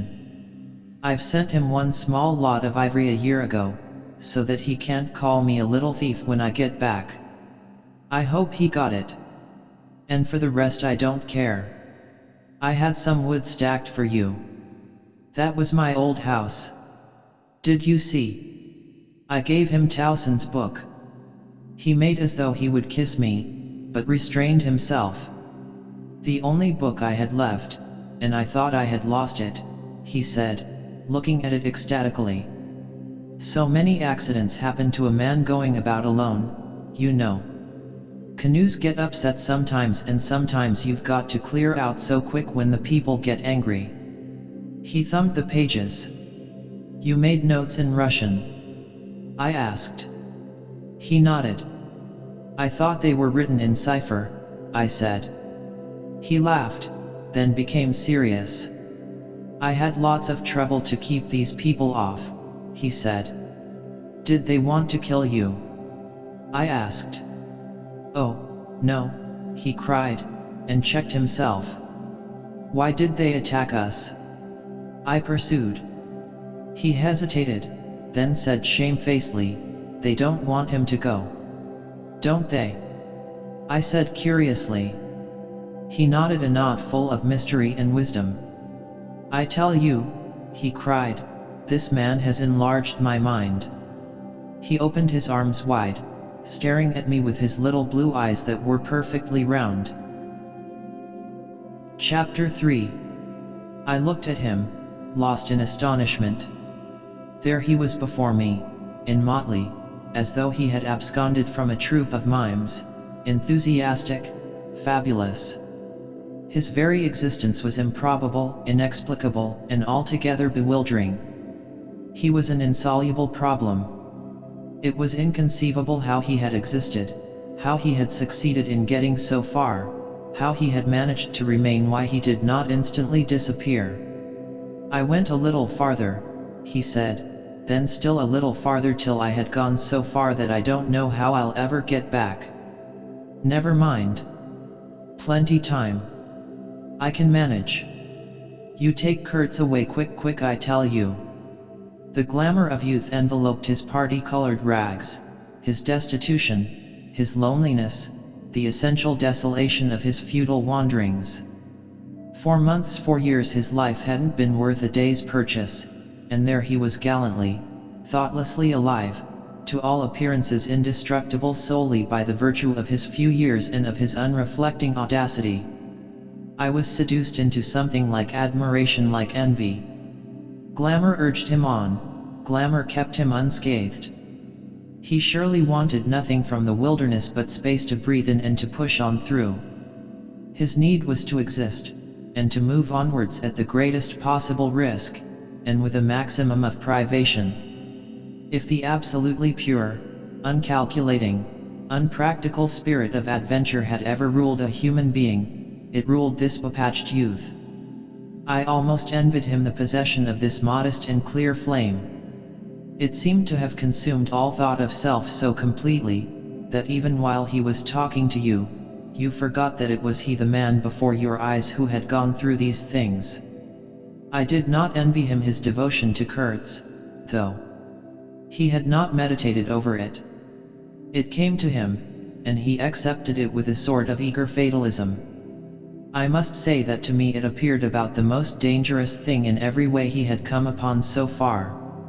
They had come together unavoidably, like two ships becalmed near each other, and lay rubbing sides at last. I suppose Kurtz wanted an audience, because on a certain occasion, when encamped in the forest, they had talked all night, or more probably Kurtz had talked. We talked of everything, he said, quite transported at the recollection. I forgot there was such a thing as sleep. The night did not seem to last an hour. Everything. Of love, too. Ah, he talked to you of love. I said, much amused. It isn't what you think, he cried, almost passionately. It was in general. He made me see things. He threw his arms up. We were on deck at the time, and the headman of my woodcutters, lounging nearby, turned upon him his heavy and glittering eyes. I looked around, and I don't know why, but I assure you that never before, did this land, this river, this jungle, the very arch of this blazing sky, appear to me so hopeless and so dark, so impenetrable to human thought, so pitiless to human weakness. And, ever since, you have been with him, of course. I said. On the contrary. It appears their intercourse had been very much broken by various causes. He had, as he informed me proudly, managed to nurse Kurtz through 2 illnesses. He alluded to it as you would to some risky feat, but as a rule Kurtz wandered alone, far in the depths of the forest. Very often coming to this station, I had to wait days and days before he would turn up, he said. Ah, it was worth waiting for, sometimes. What was he doing, exploring or what? I asked.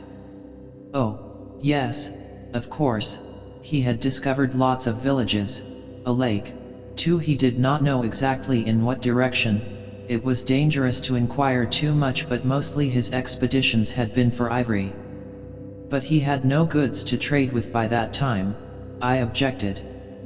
There's a good lot of cartridges left even yet, he answered, looking away. To speak plainly, he raided the country, I said. He nodded. Not alone, surely. He muttered something about the villages round that lake. Kurtz got the tribe to follow him, did he? I suggested. He fidgeted a little. They adored him, he said. The tone of these words was so extraordinary that I looked at him searchingly. It was curious to see his mingled eagerness and reluctance to speak of Kurtz. The man filled his life, occupied his thoughts, swayed his emotions. What can you expect? He burst out. He came to them with thunder and lightning, you know, and they had never seen anything like it, and very terrible. He could be very terrible. You can't judge Mr. Kurtz as you would an ordinary man. No. Now just to give you an idea, I don't mind telling you, he wanted to shoot me, too, one day, but I don't judge him. Shoot you? I cried. What for? Well, I had a small lot of ivory the chief of that village near my house gave me. You see, I used to shoot game for them. Well, he wanted it, and wouldn't hear reason.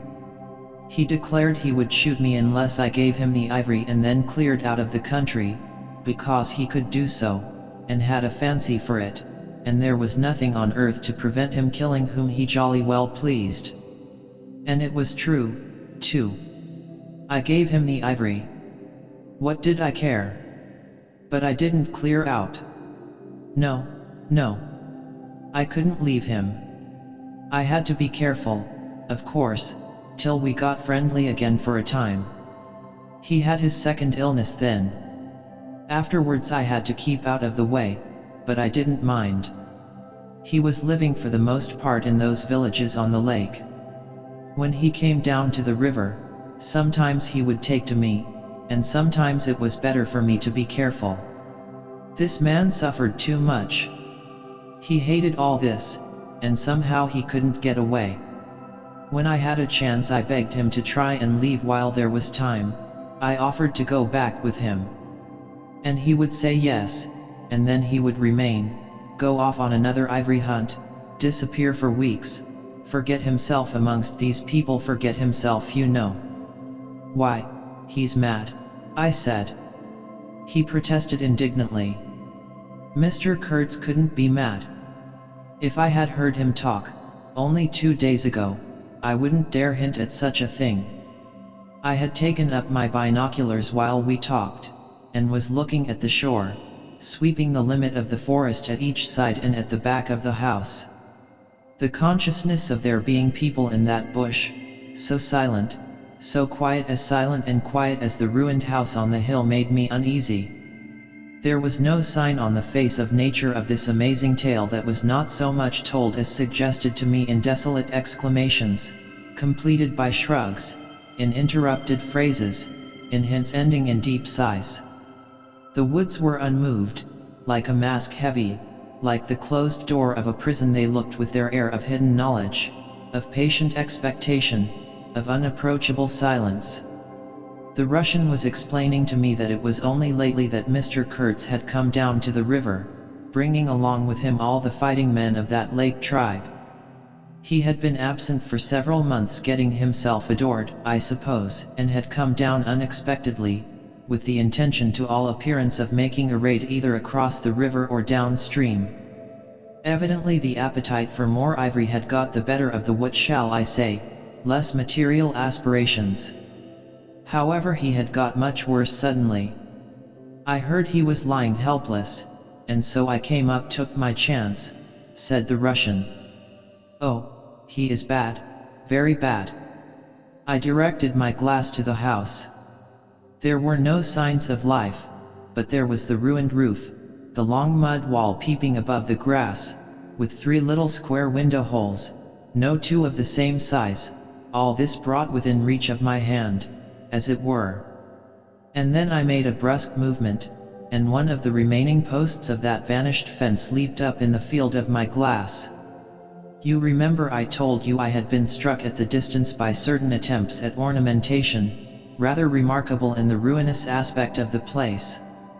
Now I had suddenly a nearer view, and its first result was to make me throw my head back as if before a blow. Then I went carefully from post to post with my glass, and I saw my mistake. These round knobs were not ornamental but symbolic. They were expressive and puzzling, striking and disturbing food for thought, and also for vultures if there had been any looking down from the sky, but at all events for such ants as were industrious enough to ascend the pole. They would have been even more impressive, those heads on the stakes, if their faces had not been turned to the house. Only one, the first I had made out, was facing my way. I was not so shocked as you may think. The start back I had given was really nothing but a movement of surprise. I had expected to see a knob of wood there, you know. I returned deliberately to the first I had seen, and there it was, black, dried, sunken, with closed eyelids, a head that seemed to sleep at the top of that pole, and, with the shrunken dry lips showing a narrow white line of the teeth, was smiling, too, smiling continuously at some endless and jocose dream of that eternal slumber. I am not disclosing any trade secrets. In fact, the manager said afterwards that Mr. Kitz's methods had ruined the district. I have no opinion on that point, but I want you clearly to understand that there was nothing exactly profitable in these heads being there. They only showed that Mr. Kurtz lacked restraint in the gratification of his various lusts, that there was something wanting in him, some small matter which, when the pressing need arose, could not be found under his magnificent eloquence. Whether he knew of this deficiency himself I can't say. I think the knowledge came to him at last, only at the very last.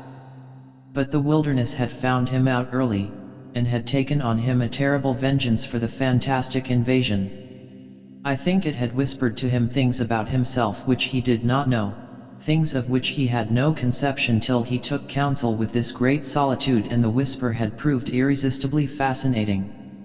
It echoed loudly within him because he was hollow at the core.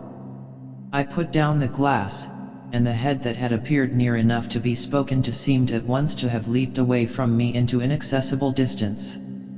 The admirer of Mr. Kurtz was a bit crestfallen. In a hurried, indistinct voice he began to assure me he had not dared to take these, symbols down. He was not afraid of the natives, they would not stir till Mr. Kurtz gave the word. His ascendancy was extraordinary. The camps of these people surrounded the place, and the chiefs came every day to see him. They would crawl. I don't want to know anything of the ceremonies used when approaching Mr. Kurtz, I shouted. Curious, this feeling that came over me that such details would be more intolerable than those heads drying on the stakes under Mr. Kitz's windows.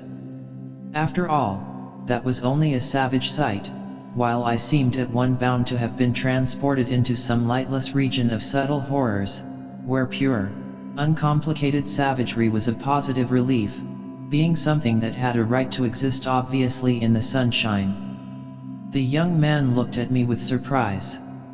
I suppose it did not occur to him that Mr. Kurtz was no idol of mine. He forgot I hadn't heard any of these splendid monologues on, what was it? On love, justice, conduct of life, or what not. If it had come to crawling before Mr. Kurtz, he crawled as much as the veriest savage of them all. I had no idea of the conditions, he said. These heads were the heads of rebels. I shocked him excessively by laughing. Rebels. What would be the next definition I was to hear?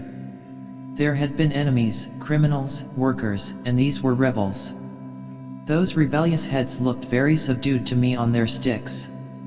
You don't know how such a life tries a man like Kurtz, cried Kitz's last disciple. Well, and you? I said. I am a simple man. I have no great thoughts. I want nothing from anybody. How can you compare me to? His feelings were too much for speech, and suddenly he broke down. I don't understand, he groaned.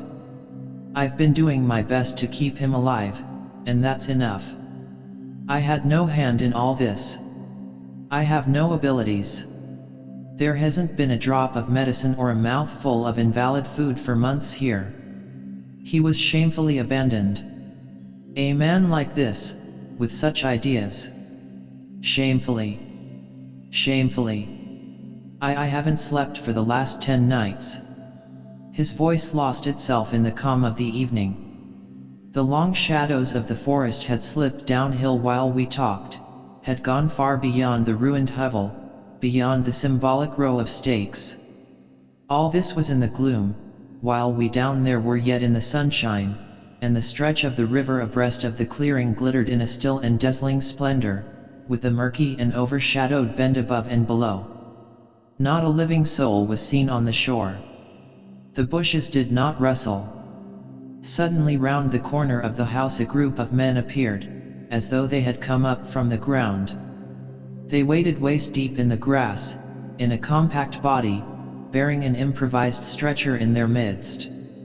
Instantly, in the emptiness of the landscape, a cry arose whose shrillness pierced the still air like a sharp arrow flying straight to the very heart of the land, and, as if by enchantment, streams of human beings, of naked human beings with spears in their hands, with bows, with shields, with wild glances and savage movements, were poured into the clearing by the dark-faced and pensive forest. The bushes shook, the grass swayed for a time, and then everything stood still in attentive immobility. "Now, if he does not say the right thing to them, we are all done for," said the Russian at my elbow. The knot of men with the stretcher had stopped, too, halfway to the steamer, as if petrified. I saw the man on the stretcher sit up, lank and with an uplifted arm, above the shoulders of the bearers.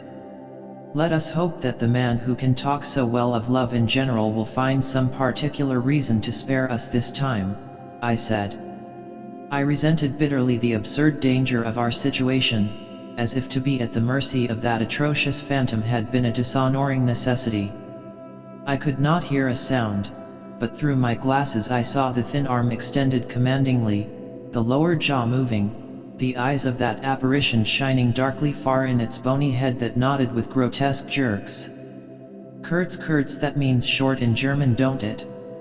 Well, the name was as true as everything else in his life and death. He looked at least 7 feet long. His covering had fallen off, and his body emerged from it pitiful and appalling as from a winding sheet. I could see the cage of his ribs all astir, the bones of his arm waving.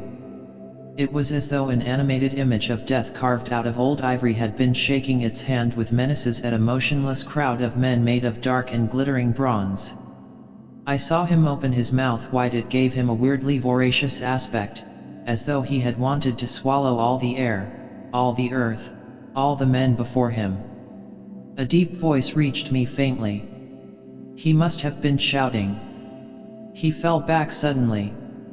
The stretcher shook as the bearers staggered forward again, and almost at the same time I noticed that the crowd of savages was vanishing without any perceptible movement of retreat, as if the forest that had ejected these beings so suddenly had drawn them in again as the breath is drawn in a long aspiration. Some of the pilgrims behind the stretcher carried his arms 2 shotguns, a heavy rifle, and a light revolver carbine, the thunderbolts of that pitiful Jupiter. The manager bent over him murmuring as he walked beside his head. They laid him down in one of the little cabins, just a room for a bed place and a camp stool or 2, you know. We had brought his belated correspondence, and a lot of torn envelopes and open letters littered his bed. His hand roamed feebly amongst these papers. I was struck by the fire of his eyes and the composed languor of his expression. It was not so much the exhaustion of disease. He did not seem in pain. This shadow looked satiated and calm, as though for the moment it had had its fill of all the emotions. He rustled one of the letters, and looking straight in my face said, "I am glad. Somebody had been writing to him about me." These special recommendations were turning up again. The volume of tone he emitted without effort, almost without the trouble of moving his lips, amazed me. A voice. A voice. It was grave, profound, vibrating, while the man did not seem capable of a whisper. However, he had enough strength in him, factitious no doubt, to very nearly make an end of us, as you shall hear directly. The manager appeared silently in the doorway. I stepped out at once and he drew the curtain after me. The Russian, eyed curiously by the pilgrims, was staring at the shore. I followed the direction of his glance. Dark human shapes could be made out in the distance, flitting indistinctly against the gloomy border of the forest, and near the river 2 bronze figures, leaning on tall spears, stood in the sunlight under fantastic headdresses of spotted skins, warlike and still in statuesque repose. And from right to left along the lighted shore moved a wild and gorgeous apparition of a woman. She walked with measured steps, draped in striped and fringed cloths, treading the earth proudly, with a slight jingle and flash of barbarous ornaments. She carried her head high, her hair was done in the shape of a helmet, she had brass leggings to the knee, brass wire gauntlets to the elbow, a crimson spot on her tawny cheek, innumerable necklaces of glass beads on her neck, bizarre things, charms, gifts of witch men, that hung about her, glittered and trembled at every step. She must have had the value of several elephant tusks upon her. She was savage and superb, wild-eyed and magnificent. There was something ominous and stately in her deliberate progress. And in the hush that had fallen suddenly upon the whole sorrowful land, the immense wilderness, the colossal body of the fecund and mysterious life seemed to look at her, pensive, as though it had been looking at the image of its own tenebrous and passionate soul. She came abreast of the steamer, stood still, and faced us. Her long shadow fell to the water's edge.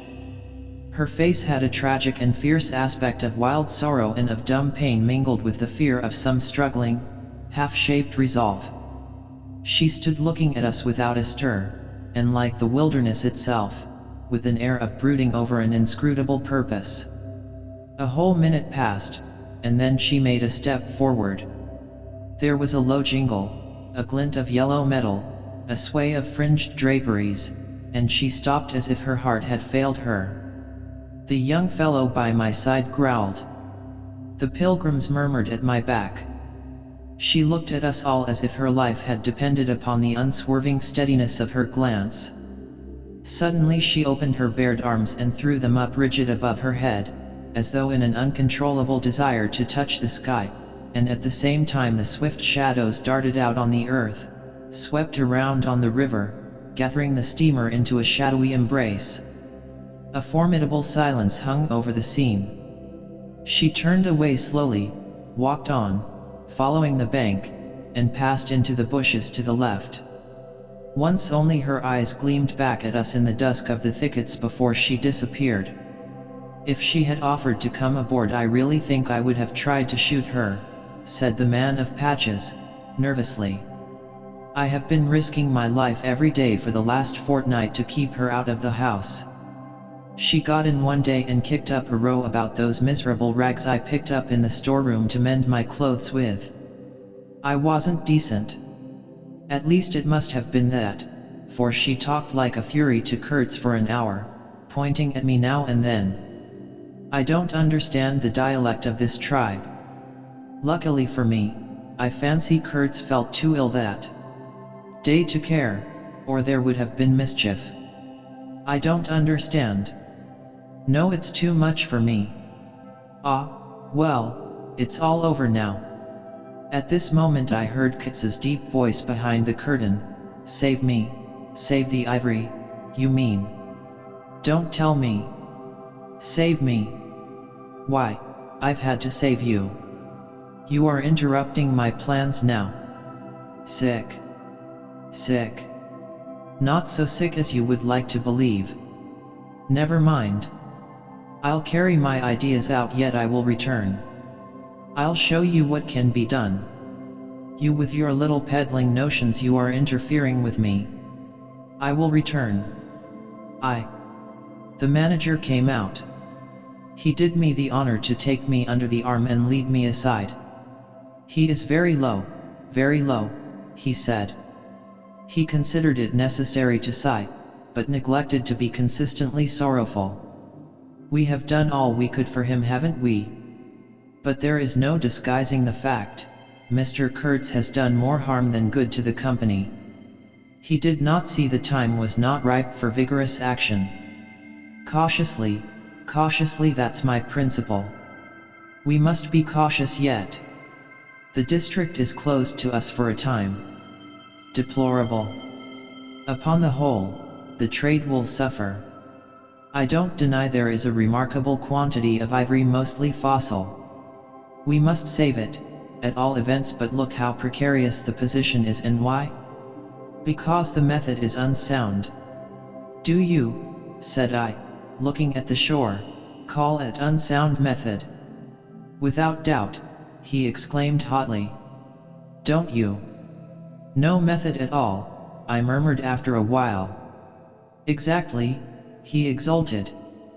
I anticipated this. Shows a complete want of judgment.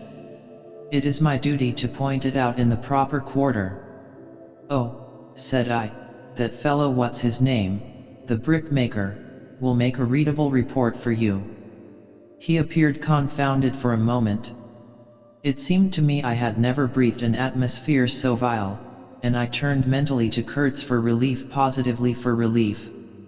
Nevertheless, I think Mr. Kurtz is a remarkable man, I said with emphasis. He started, dropped on me a heavy glance, said very quietly, he was, and turned his back on me. My hour of favor was over. I found myself lumped along with Kurtz as a partisan of methods for which the time was not ripe. I was unsound. Ah! But it was something to have at least a choice of nightmares. I had turned to the wilderness really, not to Mr. Kurtz, who, I was ready to admit, was as good as buried. And for a moment it seemed to me as if I also were buried in a vast grave full of unspeakable secrets. I felt an intolerable weight oppressing my breast, the smell of the damp earth, the unseen presence of victorious corruption, the darkness of an impenetrable night. The Russian tapped me on the shoulder. I heard him mumbling and stammering something about brother Seaman couldn't conceal knowledge of matters that would affect Mr. Kurtz's reputation. I waited. For him evidently Mr. Kurtz was not in his grave. I suspect that for him Mr. Kurtz was one of the immortals. Well, said I at last, speak out. As it happens, I am Mr. Kurtz's friend in a way. He stated with a good deal of formality that had we not been of the same profession, he would have kept the matter to himself without regard to consequences. He suspected there was an active ill will towards him on the part of these white men. That you are right, I said, remembering a certain conversation I had overheard. The manager thinks you ought to be hanged. He showed a concern at this intelligence which amused me at first. I had better get out of the way quietly, he said earnestly. I can do no more for Kurtz now, and they would soon find some excuse. What's to stop them? There's a military post 300 miles from here. Well, upon my word, said I, perhaps you had better go if you have any friends amongst the savages nearby. Plenty, he said. They are simple people and I want nothing, you know. He stood biting his lip. Then, I don't want any harm to happen to these whites here, but of course I was thinking of Mr. Kurtz's reputation. But you are a brother seaman and all right, said I, after a time. Mr. Kurtz's reputation is safe with me. I did not know how truly I spoke. He informed me, lowering his voice, that it was Kurtz who had ordered the attack to be made on the steamer. He hated sometimes the idea of being taken away and then again. But I don't understand these matters.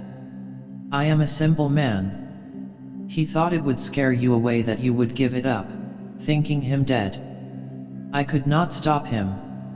Oh, I had an awful time of it this last month. Very well, I said. He is all right now. Yes, he muttered, not very convinced apparently. Thanks, said I shall keep my eyes open. But quiet that, he urged anxiously. It would be awful for his reputation if anybody here. I promised a complete discretion with great gravity. I have a canoe and 3 black fellows waiting not very far. I am off. Could you give me a few Martini Henry cartridges? I could, and did, with proper secrecy. He helped himself, with a wink at me, to a handful of my tobacco. Between sailors you know good English tobacco. At the door of the pilot house he turned round. I say, haven't you a pair of shoes you could spare? He raised one leg. Look. The soles were tied with knotted strings sandalwise under his bare feet. I rooted out an old pair, at which he looked with admiration before tucking it under his left arm. One of his pockets, bright red, was bulging with cartridges, from the other, dark blue, peeped Towson's inquiry, etc., etc. He seemed to think himself excellently well equipped for a renewed encounter with the wilderness. Ah! I'll never meet such a man again. You ought to have heard him recite poetry his own, too, it was, he told me. Poetry. He rolled his eyes at the recollection of these delights. Oh, he enlarged my mind. Goodbye, said I. He shook hands and vanished in the night. Sometimes I asked myself whether I had ever really seen him, whether it was possible to meet such a phenomenon. When I woke up shortly after midnight, his warning came to my mind with its hint of danger that seemed, in the starred darkness, real enough to make me get up for the purpose of having a look round. On the hill a big fire burned, illuminating fitfully a crooked corner of the station house. One of the agents, with a picket of a few of our blacks, armed for the purpose, was keeping guard over the ivory, but deep within the forest, red gleams that wavered, that seemed to sink and rise from the ground amongst confused columnar shapes of intense blackness, showed the exact position of the camp where Mr. Kitz's adorers were keeping their uneasy vigil. The monotonous beating of a big drum filled the air with muffled shocks and a lingering vibration. A steady droning sound of many men chanting each to himself some weird incantation came out from the black, flat wall of the woods as the humming of bees comes out of a hive, and had a strange narcotic effect upon my half-awake senses.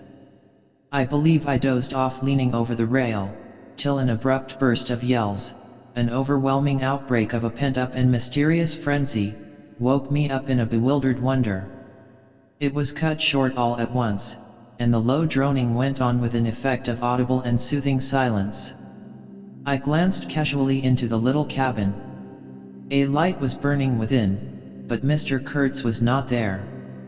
I think I would have raised an outcry if I had believed my eyes.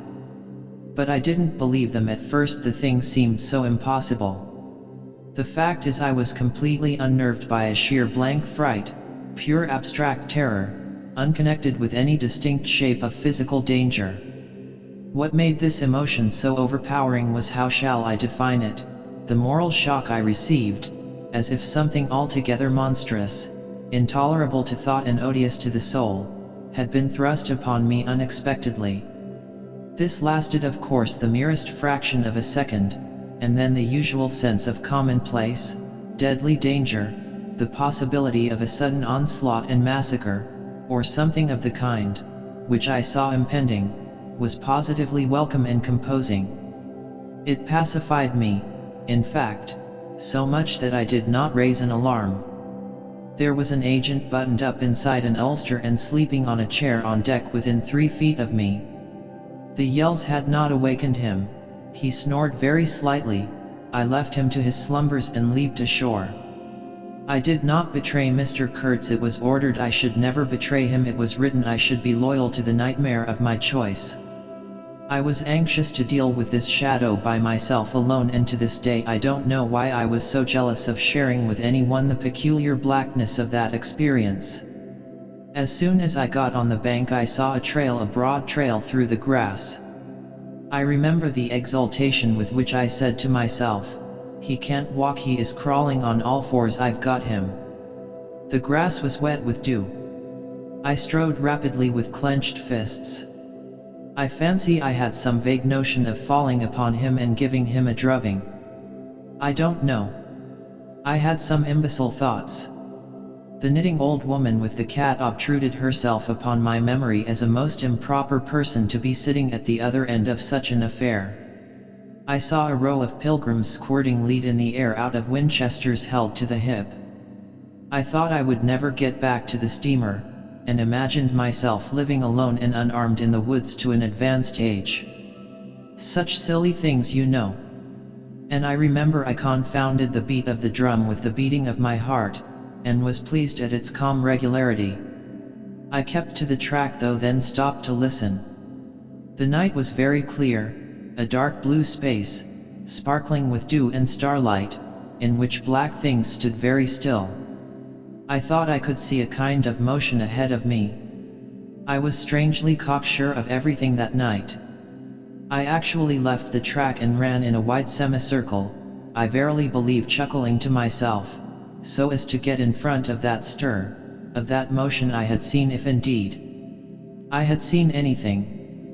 I was circumventing Kurtz as though it had been a boyish game. I came upon him, and, if he had not heard me coming, I would have fallen over him, too, but he got up in time. He rose, unsteady, long, pale, indistinct, like a vapor exhaled by the earth, and swayed slightly, misty and silent before me, while at my back the fires loomed between the trees, and the murmur of many voices issued from the forest. I had cut him off cleverly, but when actually confronting him I seemed to come to my senses. I saw the danger in its right proportion. It was by no means over yet. Suppose he began to shout? Though he could hardly stand, there was still plenty of vigor in his voice. "Go away, hide yourself," he said, in that profound tone. It was very awful. I glanced back. We were within 30 yards from the nearest fire. A black figure stood up, strode on long black legs, waving long black arms, across the glow. It had horns, antelope horns, I think, on its head.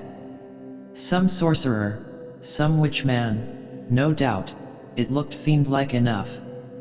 "Do you know what you are doing?" I whispered.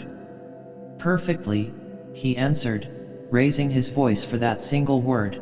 It sounded to me far off and yet loud, like a hail through a speaking trumpet.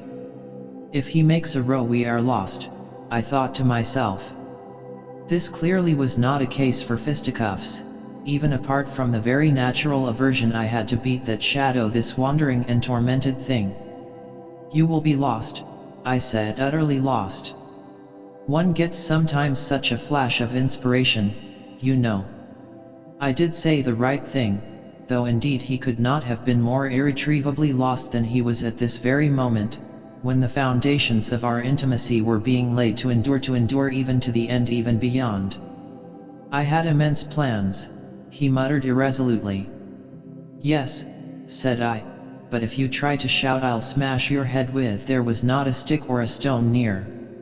"I will throttle you for good," I corrected myself.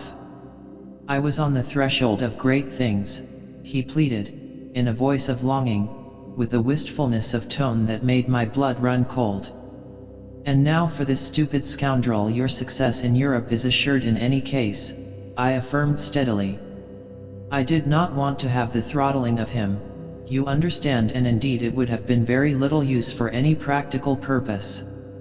I tried to break the spell, the heavy, mute spell of the wilderness that seemed to draw him to its pitiless breast by the awakening of forgotten and brutal instincts, by the memory of gratified and monstrous passions. This alone, I was convinced, had driven him out to the edge of the forest, to the bush, towards the gleam of fires, the throb of drums, the drone of weird incantations. This alone had beguiled his unlawful soul beyond the bounds of permitted aspirations. And, don't you see, the terror of the position was not in being knocked on the head, though I had a very lively sense of that danger, too, but in this, that I had to deal with a being to whom I could not appeal in the name of anything high or low. I had, even like the niggers, to invoke him himself, his own exalted and incredible degradation. There was nothing either above or below him, and I knew it. He had kicked himself loose of the earth. Confound the man! He had kicked the very earth to pieces. He was alone, and I before him did not know whether I stood on the ground or floated in the air. I've been telling you what we said, repeating the phrases we pronounced, but what's the good? They were common everyday words, the familiar, vague sounds exchanged on every waking day of life. But what of that? They had behind them, to my mind, the terrific suggestiveness of words heard in dreams, of phrases spoken in nightmares. Soul. If anybody ever struggled with his soul, I am the man. And I wasn't arguing with a lunatic either. Believe me or not, his intelligence was perfectly clear, concentrated, it is true, upon himself with horrible intensity, yet clear, and therein was my only chance, barring, of course, the killing him there and then, which wasn't so good, on account of unavoidable noise. But his soul was mad. Being alone in the wilderness, it had looked within itself, and, by heavens, I tell you, it had gone mad. I had for my sins, I suppose, to go through the ordeal of looking into it myself. No eloquence could have been so withering to one's belief in mankind as his final burst of sincerity. He struggled with himself, too. I saw it, I heard it. I saw the inconceivable mystery of a soul that knew no restraint, no faith, and no fear, yet struggling blindly with itself. I kept my head pretty well, but when I had him at last stretched on the couch, I wiped my forehead, while my legs shook under me as though I had carried half a ton on my back down that hill. And yet I had only supported him, his bony arm clasped round my neck, and he was not much heavier than a child. When next day we left at noon, the crowd, of whose presence behind the curtain of trees I had been acutely conscious all the time, flowed out of the woods again, filled the clearing, covered the slope with a mass of naked, breathing, quivering, bronze bodies. I steamed up a bit, then swung downstream, and 2,000 eyes followed the evolutions of the splashing, thumping, fierce river demon, beating the water with its terrible tail and breathing black smoke into the air. In front of the first rank, along the river, 3 men, plastered with bright red earth from head to foot, strutted to and fro restlessly. When we came abreast again, they faced the river, stamped their feet, nodded their horned heads, swayed their scarlet bodies. They shook towards the fierce river demon a bunch of black feathers, a mangy skin with a pendant tail, something that looked a dried gourd. They shouted periodically together strings of amazing words that resembled no sounds of human language, and the deep murmurs of the crowd, interrupted suddenly, were like the responses of some satanic litany.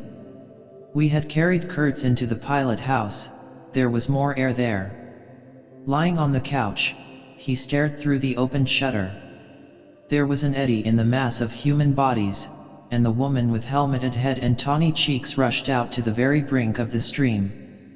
She put out her hands, shouted something, and all that wild mob took up the shout in a roaring chorus of articulated, rapid, breathless utterance. "Do you understand this?" I asked. He kept on looking out past me with fiery, longing eyes, with a mingled expression of wistfulness and hate. He made no answer, but I saw a smile of indefinable meaning, appear on his colorless lips that a moment after twitched convulsively. "Do I not?" he said slowly, gasping, as if the words had been torn out of him by a supernatural power. I pulled the string of the whistle, and I did this because I saw the pilgrims on deck getting out their rifles with an air of anticipating a jolly lark. At the sudden screech there was a movement of abject terror through that wedged mass of bodies. Don't you frighten them away," cried someone on deck disconsolately. I pulled the string time after time. They broke and ran, they leaped, they crouched, they swerved, they dodged the flying terror of the sound. The 3 red chaps had fallen flat, face down on the shore, as though they had been shot dead. Only the barbarous and superb woman did not so much as flinch, and stretched tragically her bare arms after us over the somber and glittering river. And then that imbecile crowd down on the deck started their little fun, and I could see nothing more for smoke. The brown current ran swiftly out of the heart of darkness, bearing us down towards the sea with twice the speed of our upward progress, and Kutz's life was running swiftly, too, ebbing out of his heart into the sea of inexorable time. The manager was very placid. He had no vital anxieties now. He took us both in with a comprehensive and satisfied glance, the affair had come off as well as could be wished. I saw the time approaching when I would be left alone of the party of unsound method. The pilgrims looked upon me with disfavor. I was, so to speak, numbered with the dead. It is strange how I accepted this unforeseen partnership, this choice of nightmares forced upon me in the tenebrous land invaded by these mean and greedy phantoms. Kurtz discoursed. A voice. A voice. It rang deep to the very last. It survived his strength to hide in the magnificent folds of eloquence the barren darkness of his heart. Oh, he struggled. He struggled. The wastes of his weary brain were haunted by shadowy images, now images of wealth and fame revolving obsequiously round his unextinguishable gift of noble and lofty expression. My intended, my station, my career, my ideas, these were the subjects for the occasional utterances of elevated sentiments. The shade of the original Kurtz frequented the bedside of the hollow sham, whose fate it was to be buried presently in the mold of primeval earth. But both the diabolic love and the unearthly hate of the mysteries it had penetrated fought for the possession of that soul satiated with primitive emotions, avid of lying fame, of sham distinction, of all the appearances of success and power. Sometimes he was contemptibly childish. He desired to have kings meet him at railway stations on his return from some ghastly nowhere, where he intended to accomplish great things. You show them you have in you something that is really profitable, and then there will be no limits to the recognition of your ability, he would say. Of course you must take care of the motives, right motives always. The long reaches that were like one and the same reach, monotonous bends that were exactly alike, slipped past the steamer with their multitude of secular trees looking patiently after this grimy fragment of another world, the forerunner of change, of conquest, of trade, of massacres, of blessings. I looked ahead piloting. Close the shutter, said Kurtz suddenly one day, I can't bear to look at this. I did so. There was a silence. Oh, but I will wring your heart yet, he cried at the invisible wilderness. We broke down as I had expected and had to lie up for repairs at the head of an island. This delay was the first thing that shook Kurtz's confidence. One morning he gave me a packet of papers and a photograph, the lot tied together with a shoestring. Keep this for me, he said. This noxious fool, meaning the manager, is capable of prying into my boxes when I am not looking. In the afternoon I saw him. He was lying on his back with closed eyes, and I withdrew quietly, but I heard him mutter, "Live rightly, die, die." I listened. There was nothing more. Was he rehearsing some speech in his sleep, or was it a fragment of a phrase from some newspaper article? He had been writing for the papers and meant to do so again, for the furthering of my ideas. It's a duty. His was an impenetrable darkness. I looked at him as you peer down at a man who is lying at the bottom of a precipice where the sun never shines. But I had not much time to give him, because I was helping the engine driver to take to pieces the leaky cylinders, to straighten a bent connecting rod, and in other such matters. I lived in an infernal mess of rust, filings, nuts, bolts, spanners, hammers, ratchet drills, things I abominate, because I don't get on with them. I tended the little forge we fortunately had aboard. I toiled wearily in a wretched scrap heap unless I had the shakes too bad to stand. One evening, coming in with a candle, I was startled to hear him say a little tremulously, "I am lying here in the dark waiting for death." The light was within a foot of his eyes. I forced myself to murmur, "Oh, nonsense," and stood over him as if transfixed. Anything approaching the change that came over his features I have never seen before, and hope never to see again. Oh, I wasn't touched. I was fascinated.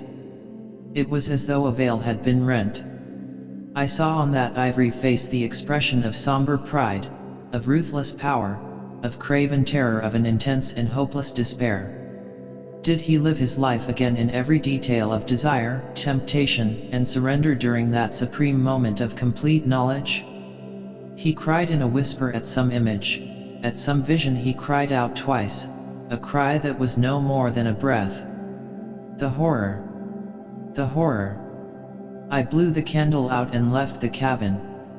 The pilgrims were dining in the mess room, and I took my place opposite the manager, who lifted his eyes to give me a questioning glance, which I successfully ignored. He leaned back, serene, with that peculiar smile of his sealing the unexpressed depths of his meanness. A continuous shower of small flies streamed upon the lamp, upon the cloth, upon our hands and faces. Suddenly the manager's boy put his insolent black head in the doorway, and said in a tone of scathing contempt, "Mr. Kurtz, he dead." All the pilgrims rushed out to see. I remained, and went on with my dinner. I believe I was considered brutally callous. However, I did not eat much. There was a lamp in their light, don't you know, and outside it was so beastly dark. I went no more near the remarkable man who had pronounced a judgment upon the adventures of his soul on this earth. The voice was gone. What else had been there? But I am of course aware that next day the pilgrims buried something in a muddy hole. And then they very nearly buried me. However, as you see, I did not go to join Kurtz there and then. I did not. I remained to dream the nightmare out to the end, and to show my loyalty to Kurtz once more. Destiny. My destiny. Droll thing life is, that mysterious arrangement of merciless logic for a futile purpose.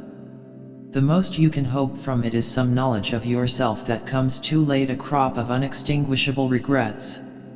I have wrestled with death. It is the most unexciting contest you can imagine. It takes place in an impalpable grayness, with nothing underfoot, with nothing around, without spectators, without clamor, without glory, without the great desire of victory, without the great fear of defeat, in a sickly atmosphere of tepid skepticism, without much belief in your own right, and still less in that of your adversary. If such is the form of ultimate wisdom, then life is a greater riddle than some of us think it to be. I was within a hair's breadth of the last opportunity for pronouncement, and I found with humiliation that probably I would have nothing to say. This is the reason why I affirm that Kurtz was a remarkable man. He had something to say. He said it. Since I had peeped over the edge myself, I understand better the meaning of his stare, that could not see the flame of the candle, but was wide enough to embrace the whole universe, piercing enough to penetrate all the hearts that beat in the darkness. He had summed up, he had judged. The horror. He was a remarkable man. After all, this was the expression of some sort of belief. It had candor, it had conviction, it had a vibrating note of revolt in its whisper, it had the appalling face of a glimpsed truth, the strange commingling of desire and hate. And it is not my own extremity I remember best, a vision of grayness without form filled with physical pain, and a careless contempt for the evanescence of all things, even of this pain itself. No. It is his extremity that I seem to have lived through. True, he had made that last stride, he had stepped over the edge, while I had been permitted to draw back my hesitating foot. And perhaps in this is the whole difference, perhaps all the wisdom, and all truth, and all sincerity, are just compressed into that inappreciable moment of time in which we step over the threshold of the invisible. Perhaps.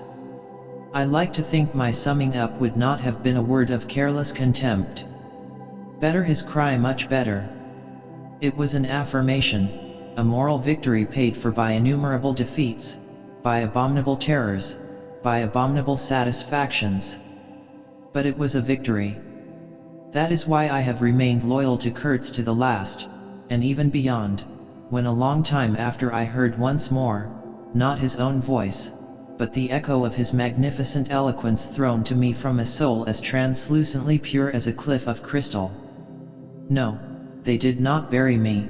though there is a period of time which I remember mistily, with a shuddering wonder, like a passage through some inconceivable world that had no hope in it and no desire. I found myself back in the sepulchral city, resenting the sight of people hurrying through the streets to filch a little money from each other, to devour their infamous cookery, to gulp their unwholesome beer, to dream their insignificant and silly dreams. They trespassed upon my thoughts. They were intruders whose knowledge of life was to me an irritating pretense, because I felt so sure they could not possibly know the things I knew. Their bearing, which was simply the bearing of commonplace individuals going about their business in the assurance of perfect safety, was offensive to me like the outrageous flauntings of folly in the face of a danger it is unable to comprehend.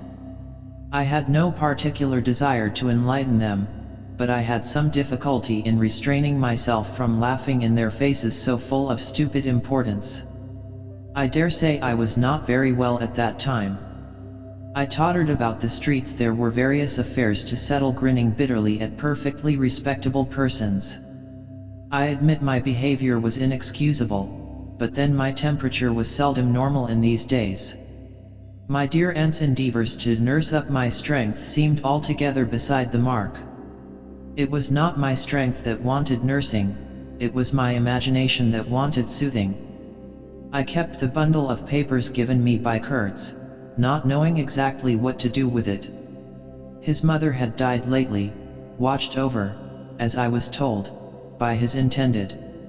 A clean-shaved man, with an official manner and wearing gold-rimmed spectacles, called on me one day and made inquiries, at first circuitous, afterwards suavely pressing, about what he was pleased to denominate certain documents. I was not surprised, because I had had 2 rows with the manager on the subject out there. I had refused to give up the smallest scrap out of that package, and I took the same attitude with the spectacled man. He became darkly menacing at last, and with much heat argued that the company had the right to every bit of information about its territories. And said he, Mr. Kurtz's knowledge of unexplored regions must have been necessarily extensive and peculiar owing to his great abilities and to the deplorable circumstances in which he had been placed. Therefore I assured him Mr. Kurtz's knowledge, however extensive, did not bear upon the problems of commerce or administration. He invoked then the name of science. It would be an incalculable loss if, etc., etc. I offered him the report on the suppression of savage customs, with the postscriptum torn off. He took it up eagerly, but ended by sniffing at it with an air of contempt. "This is not what we had a right to expect," he remarked. "Expect nothing else," I said. "There are only private letters." He withdrew upon some threat of legal proceedings, and I saw him no more, but another fellow, calling himself Kurtz's cousin, appeared 2 days later, and was anxious to hear all the details about his dear relative's last moments. Incidentally he gave me to understand that Kurtz had been essentially a great musician. "There was the making of an immense success," said the man, who was an organist, I believe, with lank grey hair flowing over a greasy coat collar. I had no reason to doubt his statement, and to this day I am unable to say what was Kurtz's profession, whether he ever had any, which was the greatest of his talents. I had taken him for a painter who wrote for the papers, or else for a journalist who could paint, but even the cousin, who took snuff during the interview, could not tell me what he had been exactly. He was a universal genius on that point, I agreed with the old chap, who thereupon blew his nose noisily into a large cotton handkerchief and withdrew in senile agitation, bearing off some family letters and memoranda without importance. Ultimately a journalist anxious to know something of the fate of his dear colleague turned up. This visitor informed me Kurtz's proper sphere ought to have been politics on the popular side. He had furry straight eyebrows, bristly hair cropped short, an eyeglass on a broad ribbon, and, becoming expansive, confessed his opinion that Kurtz really couldn't write a bit, but heavens, how that man could talk. He electrified large meetings. He had faith, don't you see, he had the faith. He could get himself to believe anything. He would have been a splendid leader of an extreme party. What party? I asked. Any party, answered the other. He was an extremist. Did I not think so? I assented. Did I know, he asked, with a sudden flash of curiosity, what it was that had induced him to go out there? Yes, said I, and forthwith handed him the famous report for publication, if he thought fit. He glanced through it hurriedly, mumbling all the time, judged it would do, and took himself off with this plunder. Thus I was left at last with a slim packet of letters and the girl's portrait. She struck me as beautiful. I mean, she had a beautiful expression. I know that the sunlight can be made to lie, too, yet one felt that no manipulation of light and pose could have conveyed the delicate shade of truthfulness upon those features. She seemed ready to listen without mental reservation, without suspicion, without a thought for herself. I concluded I would go and give her back her portrait and those letters myself. Curiosity? Yes, and also some other feeling perhaps. All that had been Kitz's had passed out of my hands, his soul, his body, his station, his plans, his ivory, his career. There remained only his memory and his intended, and I wanted to give that up, too, to the past, in a way to surrender personally all that remained of him with me to that oblivion which is the last word of our common fate. I don't defend myself. I had no clear perception of what it was I really wanted. Perhaps it was an impulse of unconscious loyalty, or the fulfillment of one of those ironic necessities that lurk in the facts of human existence. I don't know. I can't tell. But I went. I thought his memory was like the other memories of the dead that accumulate in every man's life, a vague impress on the brain of shadows that had fallen on it in their swift and final passage, but before the high and ponderous door, between the tall houses of a street as still and decorous as a well-kept alley in a cemetery, I had a vision of him on the stretcher, opening his mouth voraciously, as if to devour all the earth with all its mankind. He lived then before me. He lived as much as he had ever lived, a shadow insatiable of splendid appearances, of frightful realities, a shadow darker than the shadow of the night, and draped nobly in the folds of a gorgeous eloquence.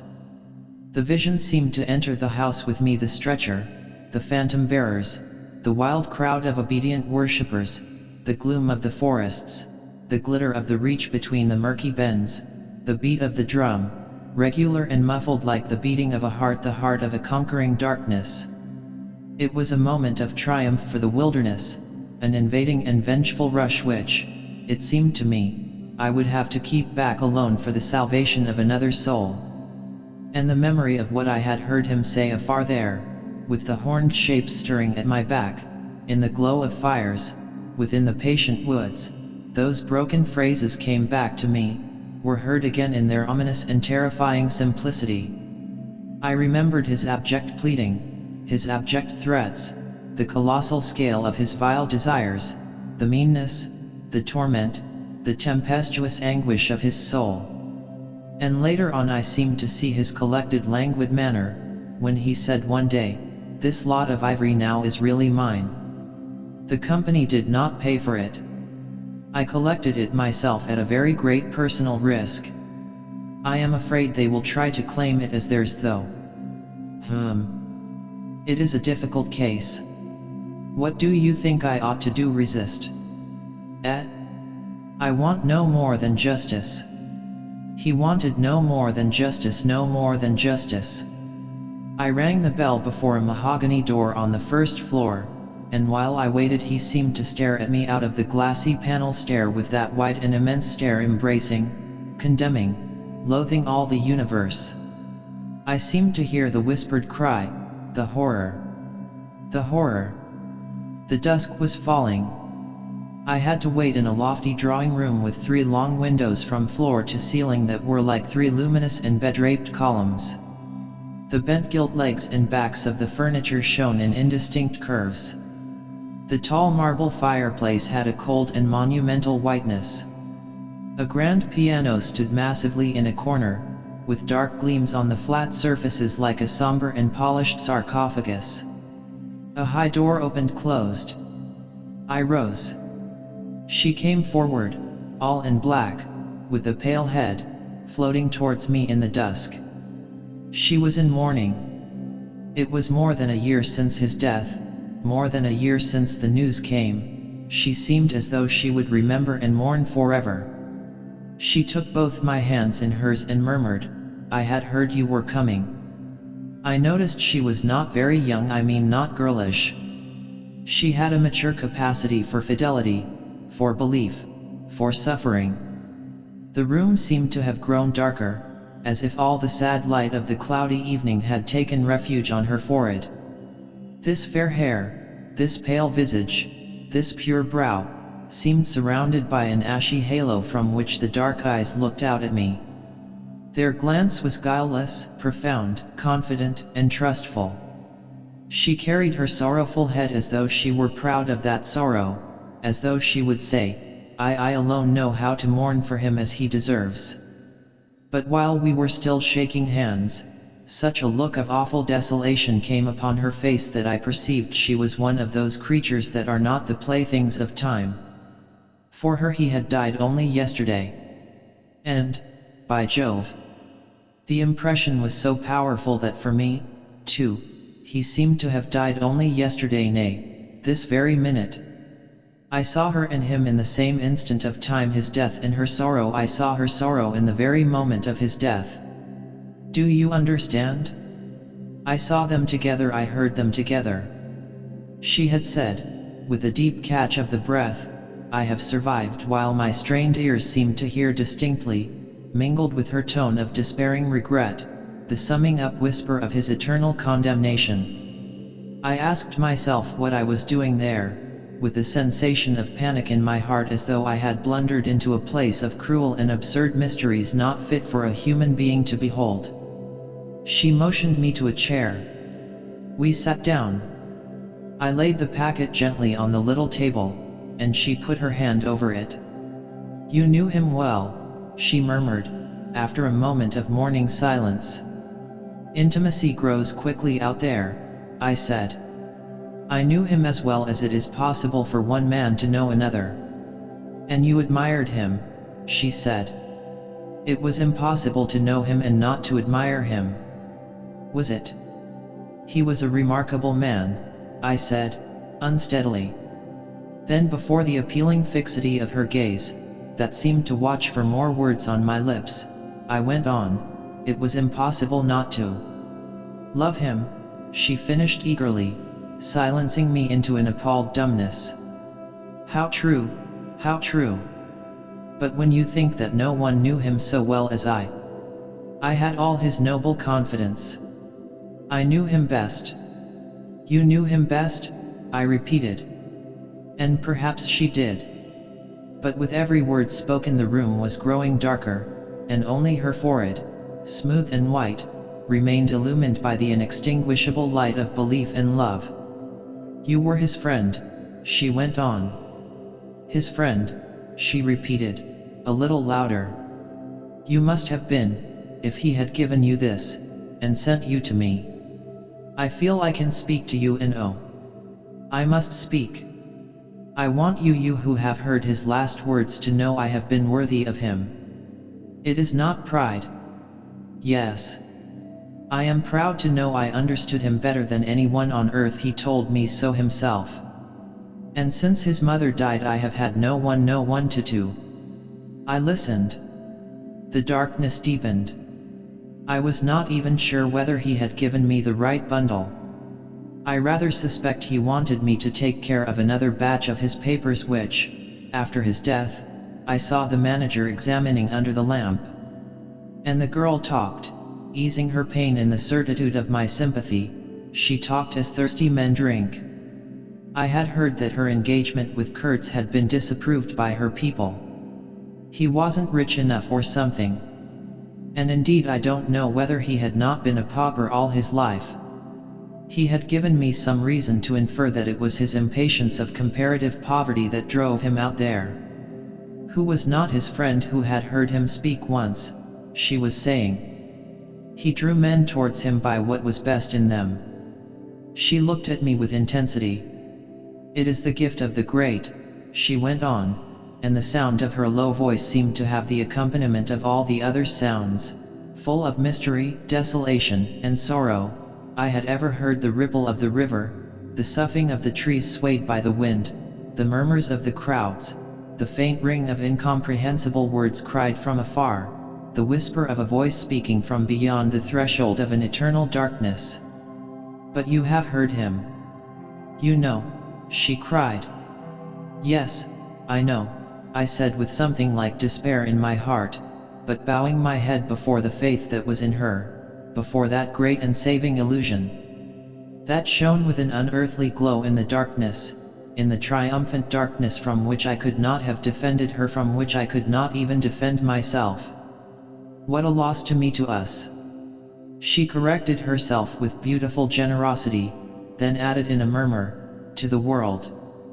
By the last gleams of twilight I could see the glitter of her eyes, full of tears that would not fall. I have been very happy, very fortunate, very proud, she went on. Too fortunate. Too happy for a little while. And now I am unhappy for life. She stood up. Her fair hair seemed to catch all the remaining light in a glimmer of gold. I rose, too. And of all this, she went on mournfully, of all his promise, and of all his greatness, of his generous mind, of his noble heart, nothing remains, nothing but a memory. You and I. We shall always remember him, I said hastily. No, she cried. It is impossible that all this should be lost, that such a life should be sacrificed to leave nothing but sorrow. You know what vast plans he had. I knew of them, too. I could not perhaps understand, but others knew of them. Something must remain. His words, at least, have not died. His words will remain, I said. And his example, she whispered to herself. Men looked up to him, his goodness shone in every act. His example. True, I said, his example, too. Yes, his example. I forgot that. But I do not. I cannot believe, not yet. I cannot believe that I shall never see him again, that nobody will see him again, never, never, never. She put out her arms as if after a retreating figure, stretching them back and with clasped pale hands across the fading and narrow sheen of the window. Never see him. I saw him clearly enough then.